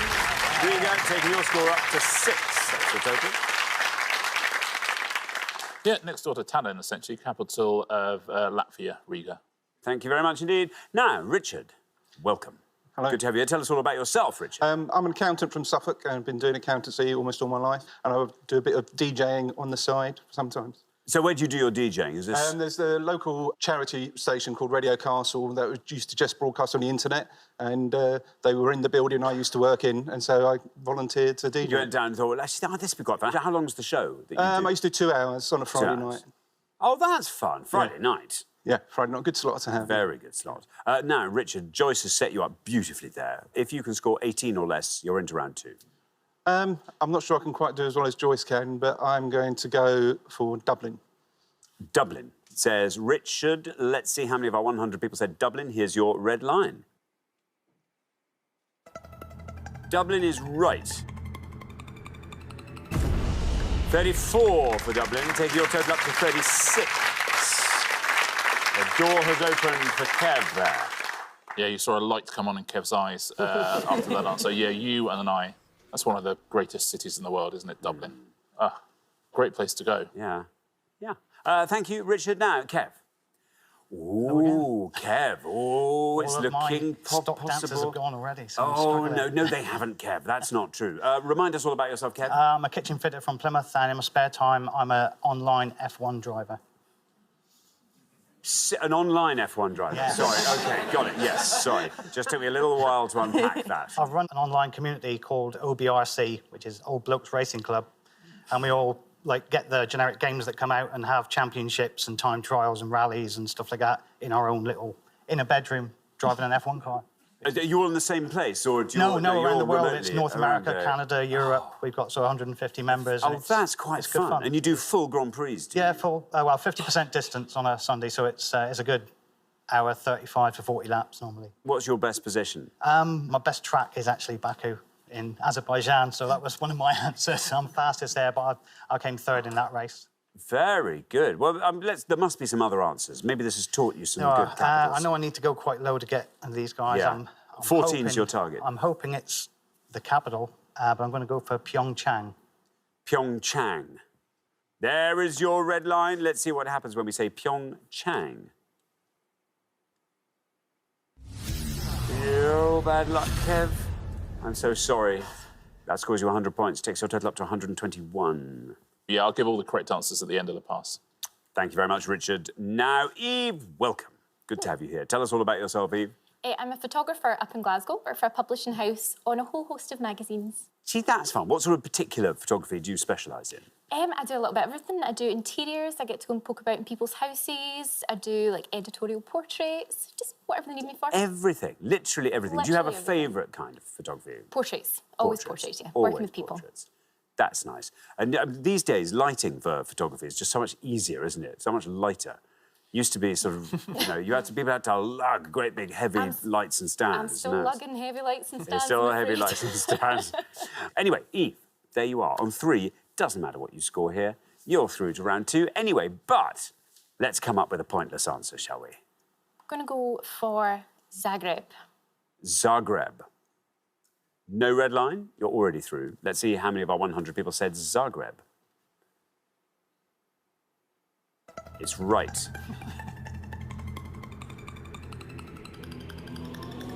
That's down to 4. Very well done indeed. 7 is your total. Superb answer. So nice end to the round. Kev, you're very unlucky there. There is a Pyeongchang in South Korea. I think you were thinking of the capital of North Korea, which is Pyongyang. I'm afraid Anne was a pointless answer. So, no, that's you were annoying. very, but they're different cities, unfortunately. But I know that's what was in your head when you said it. There's loads of pointless answers, actually. I'll tell you some one-pointers first. I know everyone will have a go at home. 1 point for Amman, Baghdad, Banjul, Bishkek, Conakry, Dhaka, Muscat, Skopje and Tunis. All of those are 1 point answers. Now, here are some pointless answers for you. Doha, capital of Qatar. Juba, that's South Sudan. Kingston, Jamaica. Kingstown, which is St. Vincent and the Grenadines, also a pointless answer. You could have had Lomé, which is Togo. Male, which is the Maldives, there's Pyongyang, which is fun to say, if nothing else. Suva, which is Fiji. Tashkent, that's Uzbekistan. And Vaduz, capital of Liechtenstein. You could have had Dili, Sucre and Yaren as well. All of those are pointless answers. We'll take a look at the top 3 now, the ones that most of our 100 people said. We give them 100 seconds to name as many as they can. These are the ones that most people mentioned. I'll ask you to give the top answer in a second, but Madrid would have scored you 47. Paris would have scored you 77. What do you think won? London. London, of course, but Yeah. only 82. Ah, that's interesting. 82 points for London. There we are. Thank you very much indeed, Richard. Well, we're at the end of our first round. We have to say goodbye to one of our pairs. It's our returning pair, Kev and Lucy. I'm so sorry. Oh, and you were just one tiny little noise away from a Yin and a pointless yang answer. and a chang. Yeah, I'm so sorry. Anyway, thank you so much for coming and playing, Kev and Thank Lucy. It's you. been lovely having you on. Thanks so much, Kev and Lucy. We gave 100 people 100 seconds to name as many national flags with stars as they could. Richard, fill us in. Yeah, pretty tough one, this. We're looking for any national flag, the usual national flag of a country that contains at least 1 star. Suns don't count as stars for this particular question. And you might be amazed to learn there are 64 flags on this list. 64? Yeah, I can think of 2 of them. That's about it. Lisa, we're looking for national flags with stars on. Right, I kind of got an inkling about Turkey. Turkey? Yeah. So I'm gonna Oh say dear, you've just taken the choice of at least 2 of your rivals. Let's see how many of our 100 people said Turkey. Well done, Lisa. It's good, it's low. That means 13 of our 100 people said Turkey. That starts us off with a nice low score for Lisa and Paul of 13. On to our next pair. Sylvia, you dazzled us before with your pointless answer. Not this time. Let's see if you can do it again. We're looking for national flags with stars. Sweden. OK, let's see how many of our 100 people said Sweden. If it's incorrect, it will score the maximum of 100 points. Oh, dear. Unfortunately, that is a wrong answer, which means you do score 100 points. What star are we thinking of? Ulrika Johnson? Yes, probably. Oh, dear, oh, dear. Richard, Sweden. Yeah, it's a yellow cross on a blue background, I'm afraid. No stars. Sarah. I'm just going to go for the very obvious and hope that not 100 people said America. USA. Let's see how many of our 100 people said the USA. Oh. Yes, exactly. It's 5 better than 100. Yes, that means 95 of our 100 people said the USA, and I'm afraid that gives you 95 points. Well, we are halfway through the round. Let's have a look at the scoreboard. It's an interesting scoreboard with Darren and Craig and Sylvia and Margaret with 100 points apiece. Only 5 behind them, Sarah and Hannah on 95, but then way, way, way out ahead with a lovely low score of 13, Lisa and Paul. Keep up that low scoring and you'll definitely be in the next round. OK, we're going to come back down the line. Will the second players please take their places at the podium? So we are looking for national flags with stars, Hannah. You are currently on 95. You're not the highest scorers, but on 95, if you want to avoid becoming the highest scorers, you want to score 4 or less with this answer. What are you going to say? I'm going to play it safe and go for the second most obvious answer and say Australia. Here is your red line coming in. Oh, there it is. I don't know if you can see it. If you get below that red line, then you are definitely through to the next round. Above that red line, and I'm afraid you become the high scorers and risk elimination. Let's see how many of our 100 people said Australia. Nope. Well, that means 62 of our 100 people said Australia. That takes your score up to 157. You are our new high scorers, but the round is not over yet. Darren, we are looking for national flags with stars. You are currently on 100. Obviously, Hannah and Sarah are on 157. You want to score 56 or less with this answer if you want to get through to the next round. There is your red line. If you get below that red line, you are definitely through to the next round. China. Let's see how many of our 100 people said China. It's good. You're through. Very good. Well done, Darren. That means only 25 of our 100 people said China. That gives you a total of 125 and sees you comfortably through to the next round. Margaret, you are on 100. Hannah and Sarah are our high scorers on 157. You want to score 56 or less with this answer to ensure a place in the next round. What's it going to be? I'm going to say Brazil. Let's see how many of our 100 people said Brazil. It's good. It's very good. You're through. It's better than very good. Look at that. Only 6 of our 100 people said Brazil. That gives you a rather impressive low score of 106 in the context. You look very surprised by that, Margaret. You are through to the next round. Richard, Brazil. The Brazilian flag has got a blue globe in the middle of it, and on that blue globe there are white stars twinkling away. OK, well, that is very bad news for Sarah and Hannah because it means they are now so far in front that even if Paul and Lisa get 100 points, they still won't overtake their high score. But hey, Paul, chance for you to find another pointless answer and add £250 to our jackpot. OK, this is my specialised subject, flags. So I have about 3 in my head, and because we're now safe, I think I'm going to risk it. I'm going to go for Mexico. Let's see if Mexico is a correct answer, and if it is, let's see how many of our 100 people said it. You're not very good with your specialised subject. Oh, dear, Paul. Unfortunately, that's a wrong answer, which means you scored 113, but you're still safe. Mexico is it's green, white, red with a little eagle on the white. Sadly. So at the end of round 2, the losing pair with the highest score is Sarah and Hannah. Bad luck. That was really harsh, wasn't it? It was a tough category. Yeah, really tough. Richard, what answers should they have come up with? There were, as you can imagine, any number of pointless answers here. There were over 40 pointless answers. Well done if you've got any of these at home. Let's take a look at a few of them. Algeria, Liberia, which has a lone star to represent the fact it was the first independent republic in Africa. Ethiopia, which has 1 yellow star, which represents peace, natural wealth and love. There's 3 others. Tunisia, Uzbekistan, which has 12 stars, 1 for each sign of the zodiac. And our old friend, the Central African Republic, which has been a pointless answer more than any other country in the world. Now let's take a look at the worst answers. These are the answers that when our 100 people are writing things down, they all said. They're at the top of everyone's list. You've already heard a couple of these. But the third worst answer was New Zealand. Hannah, you gave us the second worst answer, which is Australia. And then, as if to top you, Sarah, you gave us the worst answer of all, which is the USA. And as so often, if you give the worst 2 answers, you occasionally lose.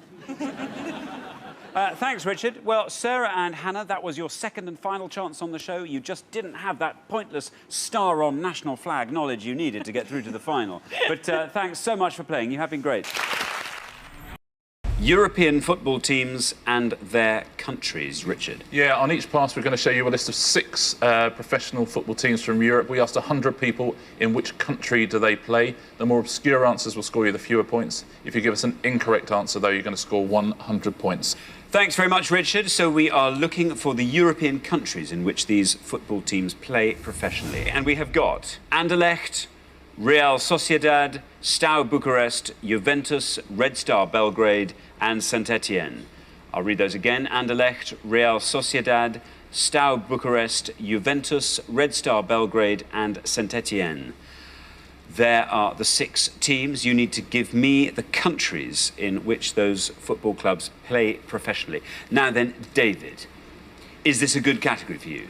This probably couldn't get any worse for me. OK. I'm going to give one a guess. What's it going to be? I'm going to go for Saint-Etienne, and I'm going to say France, and hope I don't look really silly. Saint-Etienne, France. Well, sounds fair enough to me. Let's see if that's right, and if it is, let's see how many people knew that answer. Saint-Etienne, France. Good luck. It's right. 56, though. It's quite a high score, but it's a lot better than 100. Well done. Saint-Etienne, France. Yeah, very big in the 70s. Saint-Etienne have fallen on harder times since. Thank you very much, Richard. Now, Sophie. See, this is terrible because my dad is a sports journalist. He'll know all of these, and him and my brother will be screaming at It's postcodes all over again, Sophie. Postcodes all over again. I'm going to go for Anderlecht and think that sounds German. Anderlecht? Yeah. German.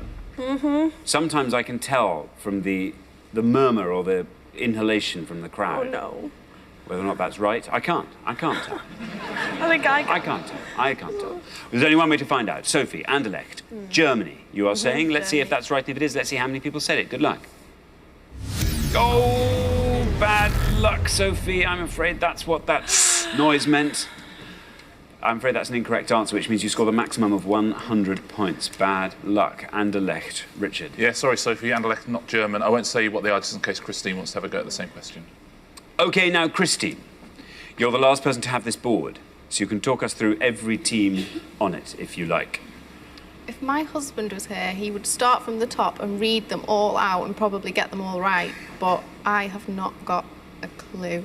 I've heard of Juventus, and the rest of them I haven't even heard of them. So I think I'll have to go for Juventus, and I think it might be Italy.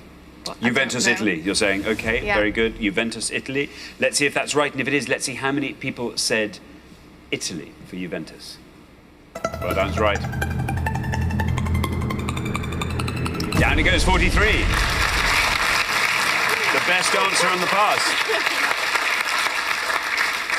Juventus, Richard. Yeah, Juventus, well done. European champions in 1985 and 1996. Let's take a look through the rest of the board. Not really a football board, this one. A lot of it's geography. Real Sociedad, or Sociedad is in Spain, so they are a Spanish team, 39 points. Anderlecht, it's not Germany, sounds like it is, but they're actually a Belgian team. Belgian champions 30 times, would have scored you 24 points. Steaua Bucharest are based in Bucharest, so they are Romanian, would have scored you 15. And Red Star Belgrade, obviously in Belgrade, which is Serbia, that's 7 points. Well done if you said Red Star Belgrade. That's the best answer on the board. Thank you very much, Richard. OK, well, we'll have a look at the scores as we're halfway through the round. Christine and Ron, the best score there, 43. Very well done with Juventus. Then David and Wesley on 56, thanks to Saint-Etienne. And bad luck with Anderlecht there, Sophie. That cost you dear. OK, we're going to come back down the line. Can the second players please take their places at the podium?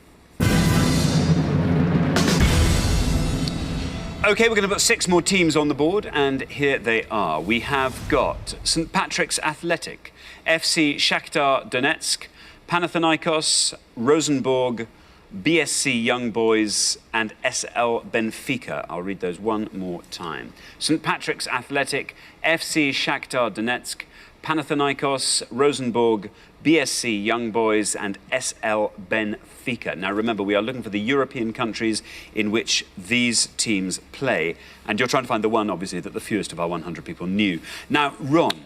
I'm all right at English football, but not this. They're all such long names as well.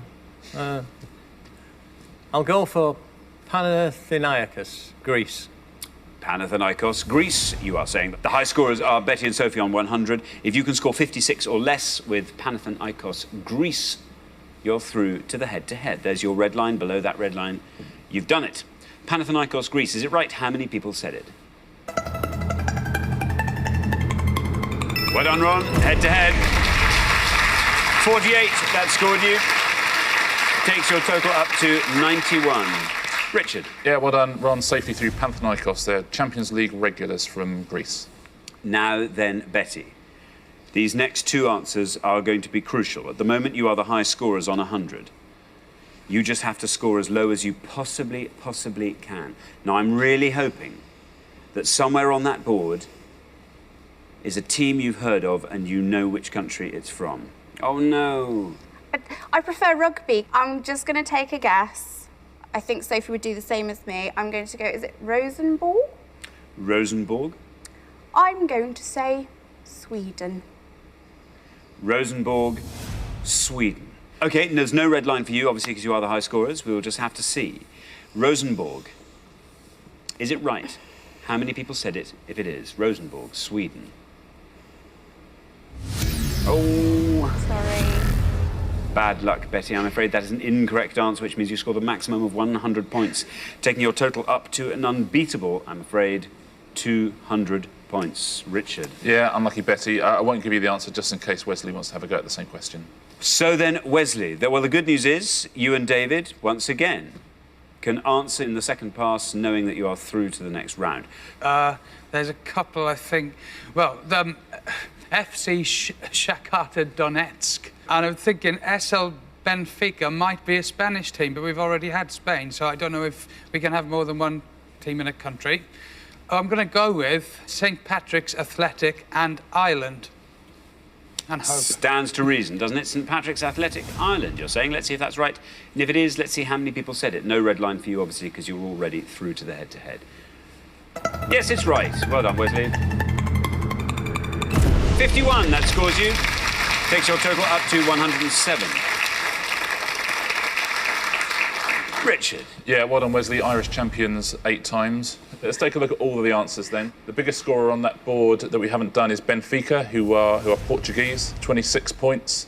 Then next it's Young Boys. They're more familiarly known as Young Boys of Bern, and they are from Switzerland. 18. FC Shakhtar Donetsk. I had the great pleasure of watching Fulham beat them in the Europa Cup. They are from Ukraine. Would have scored you 10 points. And Rosenborg are from Norway, I'm afraid. Would have scored you 6 points. Based in Trondheim. That was a much harder board, that one. Very well done if you got one of those low scorers on that board.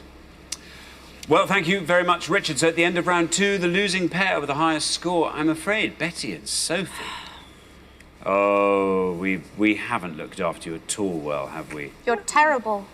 Yeah, we've given you European football clubs, we gave you Star Wars. I'm sorry. You went out round 2 last time, you've gone out round 2 this time. It's consistent, but I'm disappointed, is all I can say. I was hoping to see you holding aloft the pointless trophy. That's all we came for. We don't really care about the money. We just wanted the trophy. Oh, dear. I'm sorry. I'm sorry it's not to be. Anyway, it's been lovely for us to have you. Thank you so much for playing. Wonderful contestants. Thank you. We gave 100 people 100 seconds to name as many countries beginning with the letter S as they could. Sounds easy, Richard. I'm sure it can't be that easy. Elaborate. Well, I was going to say, sometimes there's not an awful lot I can do to elaborate. By countries, as always, we mean members of the United Nations that are sovereign states. Right, Kevin and Mark, before the show, you all drew lots, and today it turns out you'll be starting us off. So, Kevin, a country beginning with the letter S. Suriname. Say it again. Suriname. OK. Remember, you are looking to score as few points as possible. I think it's looking good. Let's see how many of our 100 people said Suriname. It's a correct answer. Down it goes. It's good.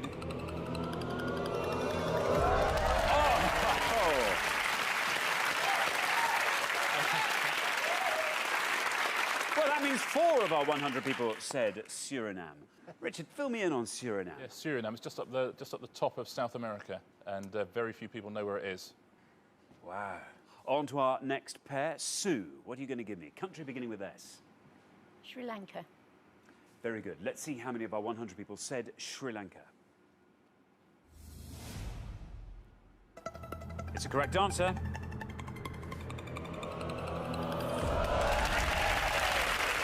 Not bad. That means 23 of our 100 people said Sri Lanka. Next pair, Jamie. We are looking for countries beginning with the letter S. I'll go with Senegal. Senegal. I like Senegal. Let's see how many of our 100 people liked Senegal too. It's a correct answer. Oh, it's good. That means 14 of our 100 people said Senegal. Now then, Sandeep, what are you going to give me? I'll go for Sierra Leone. Sierra Leone. We're looking for countries beginning with the letter S. Sandeep is giving me Sierra Leone. Let's see how many of our 100 people said Sierra Leone. It's the right answer. It's good.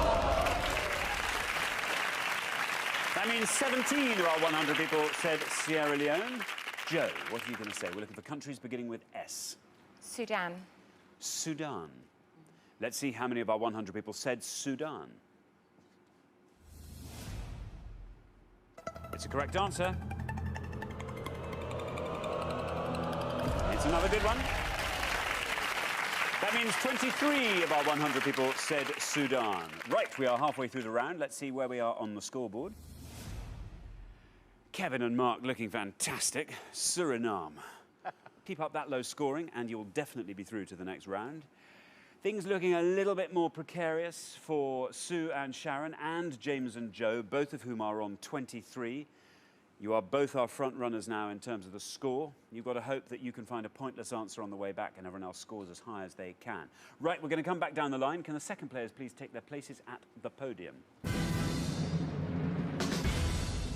OK, we are looking for countries beginning with the letter S. James and Joe, you are joint high scorers on 23. You've got to try and find a really low-scoring answer here. Seychelles. The Seychelles. Let's see how many of our 100 people said the Seychelles. It's a correct answer.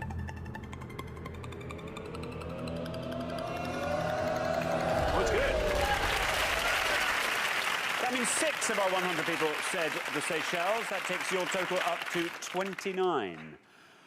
OK, Anu, you are on 17. To avoid overtaking the high scorers, James and Joe, on 29, you have to score 11 or less with your answer. I'll go for Somalia. Somalia, here is your red line. If you are below that red line, you are definitely through to the next round. Above that red line, and you become our high scorers and risk being eliminated at the end of this round. Let's see how many of our 100 people said Somalia. It's a correct answer. Oh, it's good. Oh!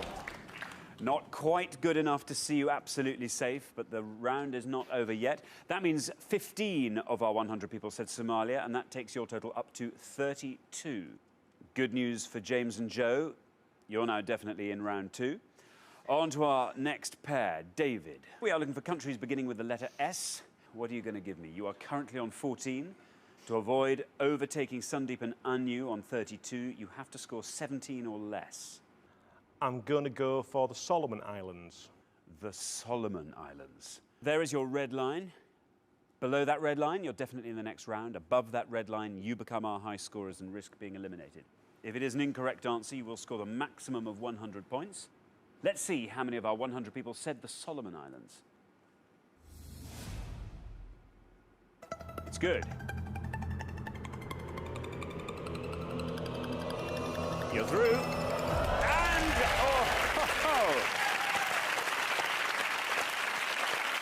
I thought that was going to be pointless there. 2 out of our 100 people knew the Solomon Islands. That means you scored 2. That takes your total up to 16. Well done. You're definitely in the next round. OK, we are looking for countries beginning with the letter S. Sharon, you are on 23. You need to score 8 or less to avoid becoming the high scorers.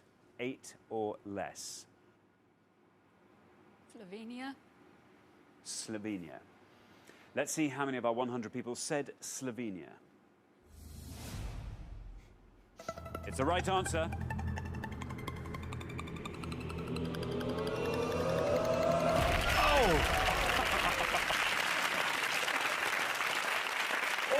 was close.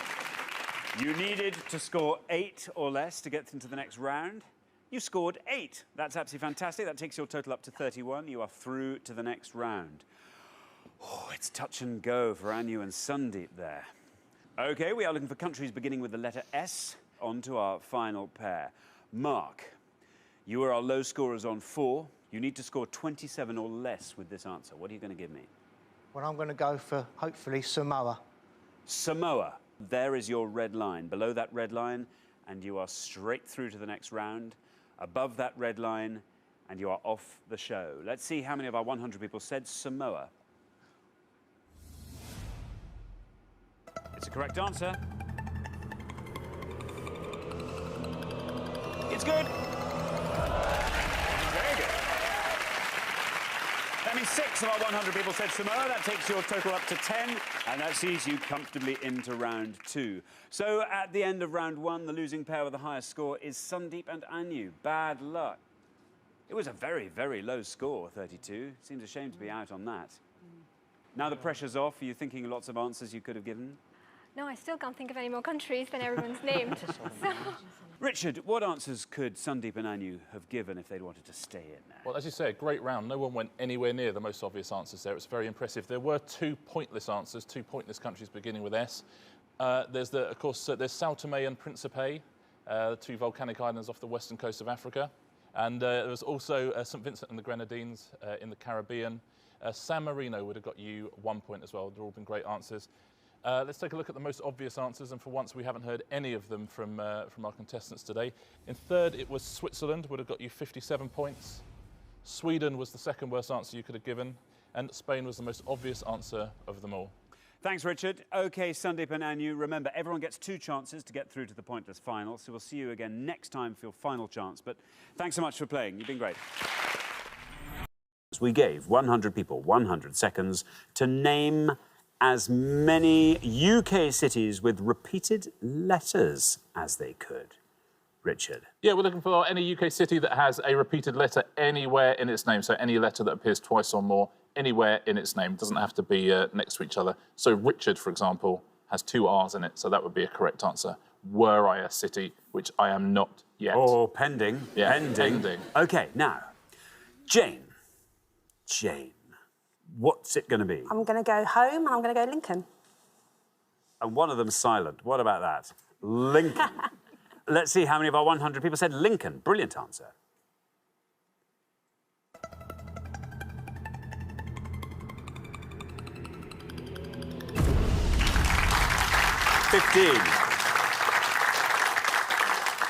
$15. Very nice. You played 2 L's there, of course. In Roman times, it was called Lindum. So on Roman pointless, you would have scored C. Of course, 2 N's as well. I've just suddenly realised.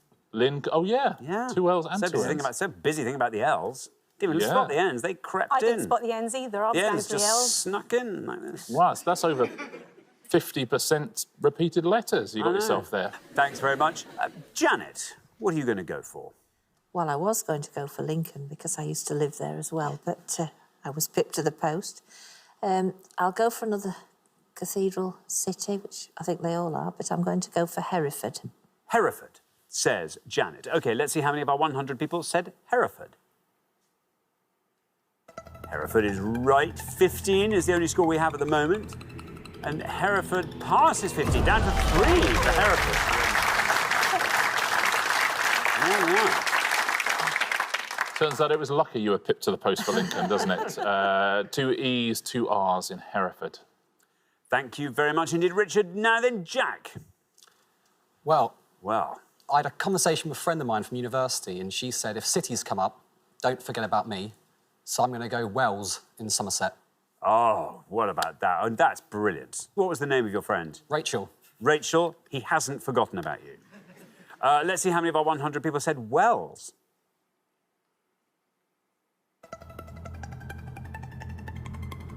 Well, 15's the high score, 3's the low. We passed the high score. There we are on 4. Very well done indeed. Well done, Rachel.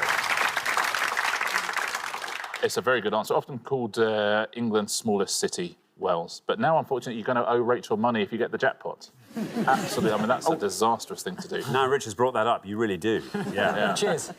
So, Rachel, if you're sitting at home, I think everyone here agreed. He should probably give Rachel some of the money. Yes! There you go. Sorry. Thanks very much indeed. Well, we're halfway through the round. Let's have a quick look at those scores. 3, the best score of the past. Well done, Janet. Then up to 4, where we find Jack and Luke. Then 15, Jane and Pauline. But, Pauline, I'm sure you've got a nice low-scoring answer somewhere there. So let's see if we can produce that in the next pass, and maybe it'll be enough to keep you in the game. Good luck with that. We're going to come back down the line now. Will the second players please step up to the podium? OK, Luke. Remember, we're looking for any UK cities that have repeated letters in their names. What have you got? OK, I'm going to go close to home as well and say St Albans. St Albans, says Luke. OK, here is your red line. Can you get below that with St Albans? Let's find out. It's right. Very well done. Down to 4. Exactly the same as well. It's taking your total up to 8, seeing you comfortably through. 2 S's, 2 A's. Everyone's doing very well here. Aren't they? They recently bought out a special Monopoly board, which is English cities, and St Albans got the most expensive spot on the board. Oh, Mayfair. really? Yeah. St Albans famously has more pubs per square foot than anywhere else, I think, in the United Kingdom. Do you mean per capita? No, literally per square foot, about 7 per square foot. It's got a lot of pubs. Now then, Kareem. I am going to go up north, and I'm going to go for Kingston upon Hull. Kingston, to give it its full name. Very nice. Kingston upon Hull, says Kareem. Here is your red line. Again, it's quite low. Let's see how far down the column we get with Kingston upon Hull.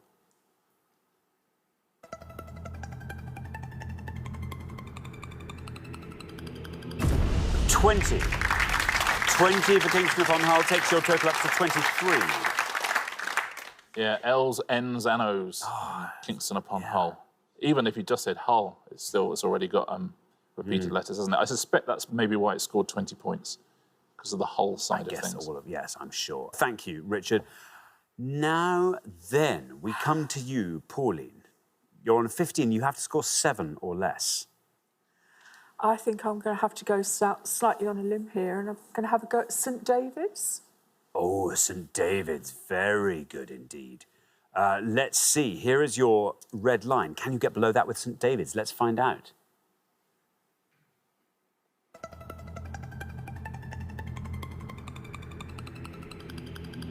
You've done it! Look at that, down to 5. Very well done indeed. Takes your total up to 20. Brilliant answer there. Very well played. The smallest city in Britain, only 1,800 people in St David's. I'll take you through some low scorers here. I'll go from 7 down. 7 points for Sunderland, Truro and Winchester. You'd have got 6 for Canterbury, Carlisle, Peterborough, Salisbury and Wolverhampton. 5 for Bradford, Lichfield. 4 for Stirling. You'd have got 3 for Chichester, Gloucester, Lancaster, Londonderry and St Asaph. You'd have got 2 for Stoke-on-Trent, Wakefield, Worcester. You'd have got 1 for Armagh, 1 for Westminster, and there's 1 point in this answer, and that is Brighton and Hove. Very well done if you said Brighton and Hove. Should we take a look at the top 3?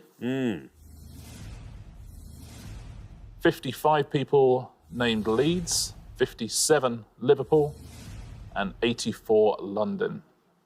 That's got a lot of, in just 6 letters, 66% are repeated. 66, nearly 67% repetition there. Yes, if we round up, you're quite right. Yeah. Forgive me. I rounded down, which is amateurish. Well, come on. Thank you very much indeed, Richard. Well, we are at the end of our second round. Can I just commend you on how low your scores were? That was very, very impressive indeed. And all the sadder, therefore, to have to say goodbye to Kareem and Janet, our high scorers, on only 23. That's an astonishing achievement. That's normally a winning score.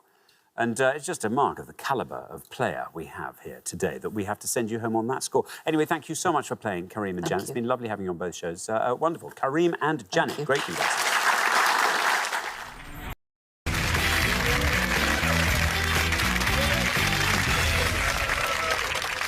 And so we are down to 3 pairs. At the end of this round, we'll have to say goodbye to another pair. Very well done, all of you, for making your way through round 1. Chantal and Emma, particularly well done. Emma, you were the lowest scorer of the whole round, and you were the lowest combined scorer, so very well done indeed. Anyway, that we now put behind us. We move on to round 2. Best of luck to all 3 pairs. Our category for round 2 today is geographical names. From grammar to geography. Can you all decide in your pairs who's going to go first, who's going to go second, and whoever is going first, please step up to the podium. OK, let's find out what the question is. Here it comes. We gave 100 people 100 seconds to name as many countries beginning with B, E, G, I, or N as they could. Countries beginning with begin. Richard. Yeah, simply looking for any country of the world whose usual short form name in English begins with one of those letters. Please, as always, by country, mean a sovereign state that is a member of the UN in its own right. There we are. Thank you very much indeed, Richard. Emma, we come to you first. OK, yes. I'm going to go for Barbados. Barbados. Barbados, says Emma. Let's see how many of our 100 people said Barbados. It's right. 10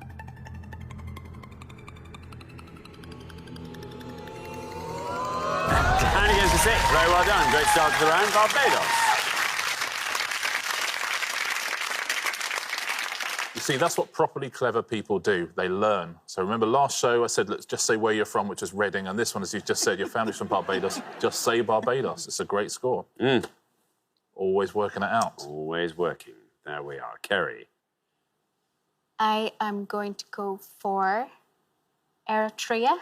Eritrea, says Kerry. Let's see how many of our 100 people said Eritrea.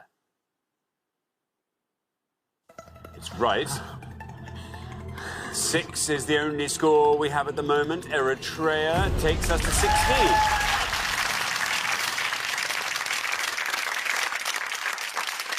Yeah, it's what you have your food on an aeroplane. Thank you very much indeed. Now, Susan. I think I'm going to stick with the B's and go for Belize. Belize, says Susan. Let's see how many of our 100 people said Belize. It's right. 16 is the high score, 6 is the low. 14 for Belize. Not bad. Leonardo DiCaprio bought an island just off Belize, built an eco-resort.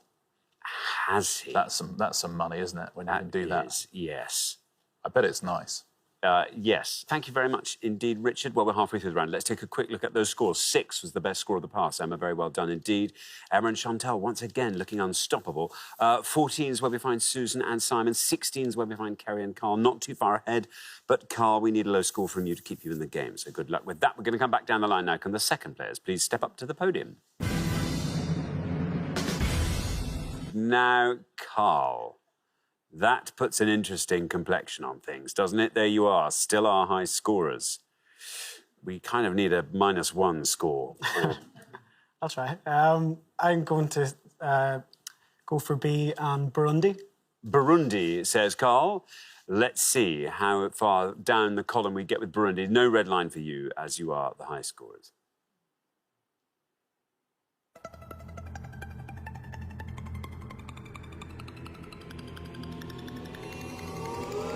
Very well done. 3 for Burundi, taking your total up to 19. Excellent. I mean, poor Chantal on podium 1 there, thinking she's home and hosed, and then those 2 answers in a row. That's very well played, yeah, Burundi. Thanks very much, Richard. Now then, Chantal, we need a score of 12 or less from you. No pressure. I'm going to say Grenada. OK, Grenada, says Chantal. Let's see how many of our 100 people said Grenada. Here is your red line. It's right.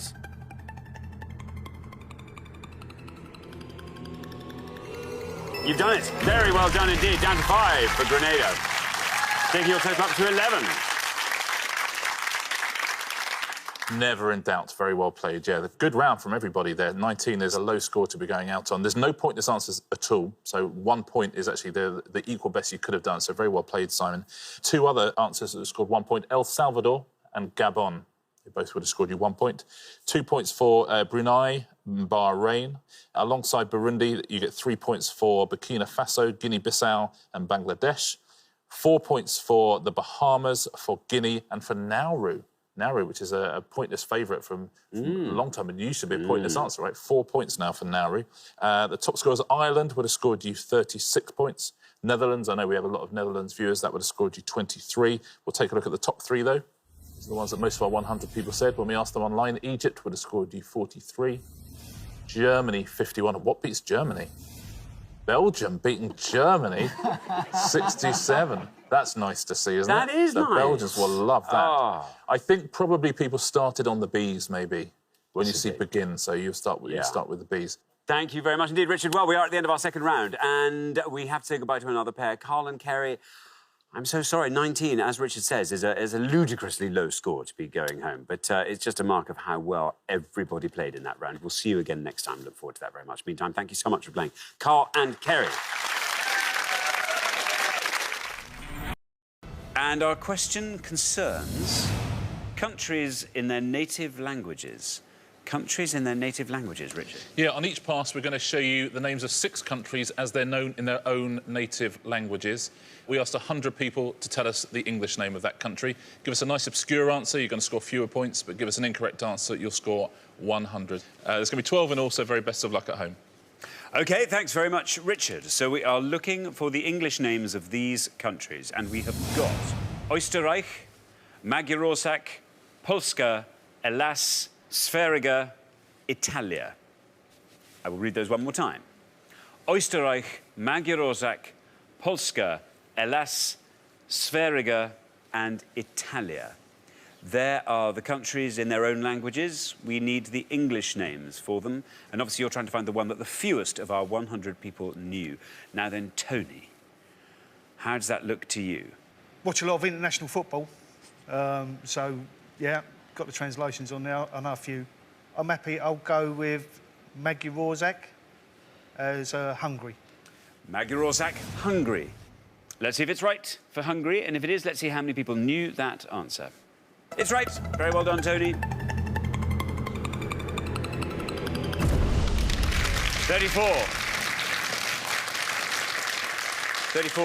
Yes, I imagine football has taught 34 out of our 100 people that as well. I think it's exactly right. I always remember all of these from my sticker annuals from when I was a kid, all the World Cup sticker annuals. The Magyarország, the mighty Magyars, the Hungarian football team were called, so... Thank you very much. Now then, Johnny.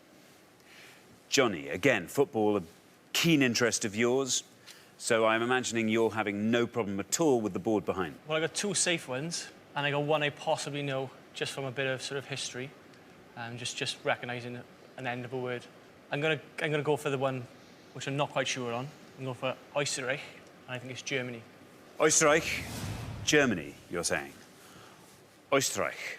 Let's see if that's right, and if it is, let's see how many people knew that answer. Österreich, Germany. Bad luck, Johnny. I'm afraid that's an incorrect answer, which means you score the maximum of 100 points. I'm sorry, Richard. Yeah, sorry, Johnny. I won't give the correct answer just in case Colin wants to have a go at the same one. Now then, Colin, you can talk us through the board and fill in all the gaps if you like, and then submit your favourite one as your answer. Well, I think as the boys said, there's a couple of obvious ones: Italia, Italy, and Polska, Poland. I've got an idea. Elas might be Greece, and Sverige might be Sweden, but I'm going to go with Österreich as Austria. Österreich, Austria is what you're saying. Let's see if that's right, and if it is, let's see how many people said Austria for Österreich. Yes. 68. 68, quite a high score. Richard. Yeah, well done, Colin, but a pretty big score gives Johnny and Stephen some hope in the second pass. Funnily enough, you'd have been better off with the other 2 answers you gave. Sferiga, which absolutely right, is Sweden, would have scored you 51. And Elas, which is Greece, that would have scored you 16. I just wasn't quite sure enough. Sometimes written Hellas as well, sometimes with an H. Yeah. Let's take a look at those other 2. They certainly are obvious. Polska, Poland, would have scored you 96. And one of those rarest of rare things on point lists, Italia, for Italy, would have scored you 100. We don't have that very often, do we? Certainly don't, no. Well, thank you very much. We're halfway through the round, so let's take a look at the scores as they stand. Tony and Pat looking very strong, lovely low score of 34. And then double that, and we end up at 68, where we find Colin and Dee. And then up a little bit more, and you come to Johnny and Stephen on 100. So, yes, Stephen, you're going to have to find a really good obscure answer in the next pass if you're going to save your bacon. Even that may not be enough. Very best of luck. We're going to come back down the line. Can the second players please take their places at the podium? OK, we're going to put 6 more countries in their native language on the board, and we have got España, Suomi, Russia, Hrvatska, Nippon, Deutschland. I'll read those all one more time. España, Suomi, Russia, Hrvatska, Nippon, Deutschland. Now, remember, we are looking for the English names of these countries, and obviously you're trying to find the one that the fewest of our 100 people knew. Now, Dee, the high scorers are Stephen and Johnny on 100. You're on 68. If you can score 31 or less, you are definitely through to the next round.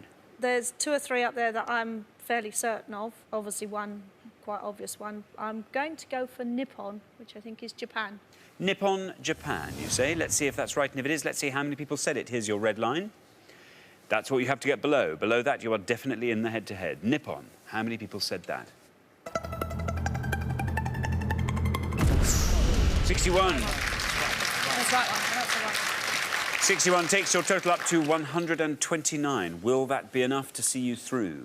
Let's discover. Richard? Yeah, it's going to be a close one, isn't it? Yeah, Nippon or Nihon as well. Japanese scholars coined the phrase, started with the Chinese phrase meaning origin of the sun, because Japan is to the east of China. OK, now, Stephen. Remember, we are looking for the English names of these countries. The high scorers are now Dee and Colin on 129. You're on 100, which means if you can find an answer on that board that scores you 28 or less, you are through to the next round. Yeah, there's a couple on this that are obvious. There's one I'm going to go for. It's a stab in the dark, really. I'm not 100% sure. I could be completely wrong and make a complete fool of myself. But I'm going to go for Suomi as Somalia. Suomi, Somalia, you're saying. Let's see if that's right. And if it is, let's see how many people said it. Here's your red line. Quite low. If you get below that, you are through to the head-to-head. Suomi, Somalia. Is it right?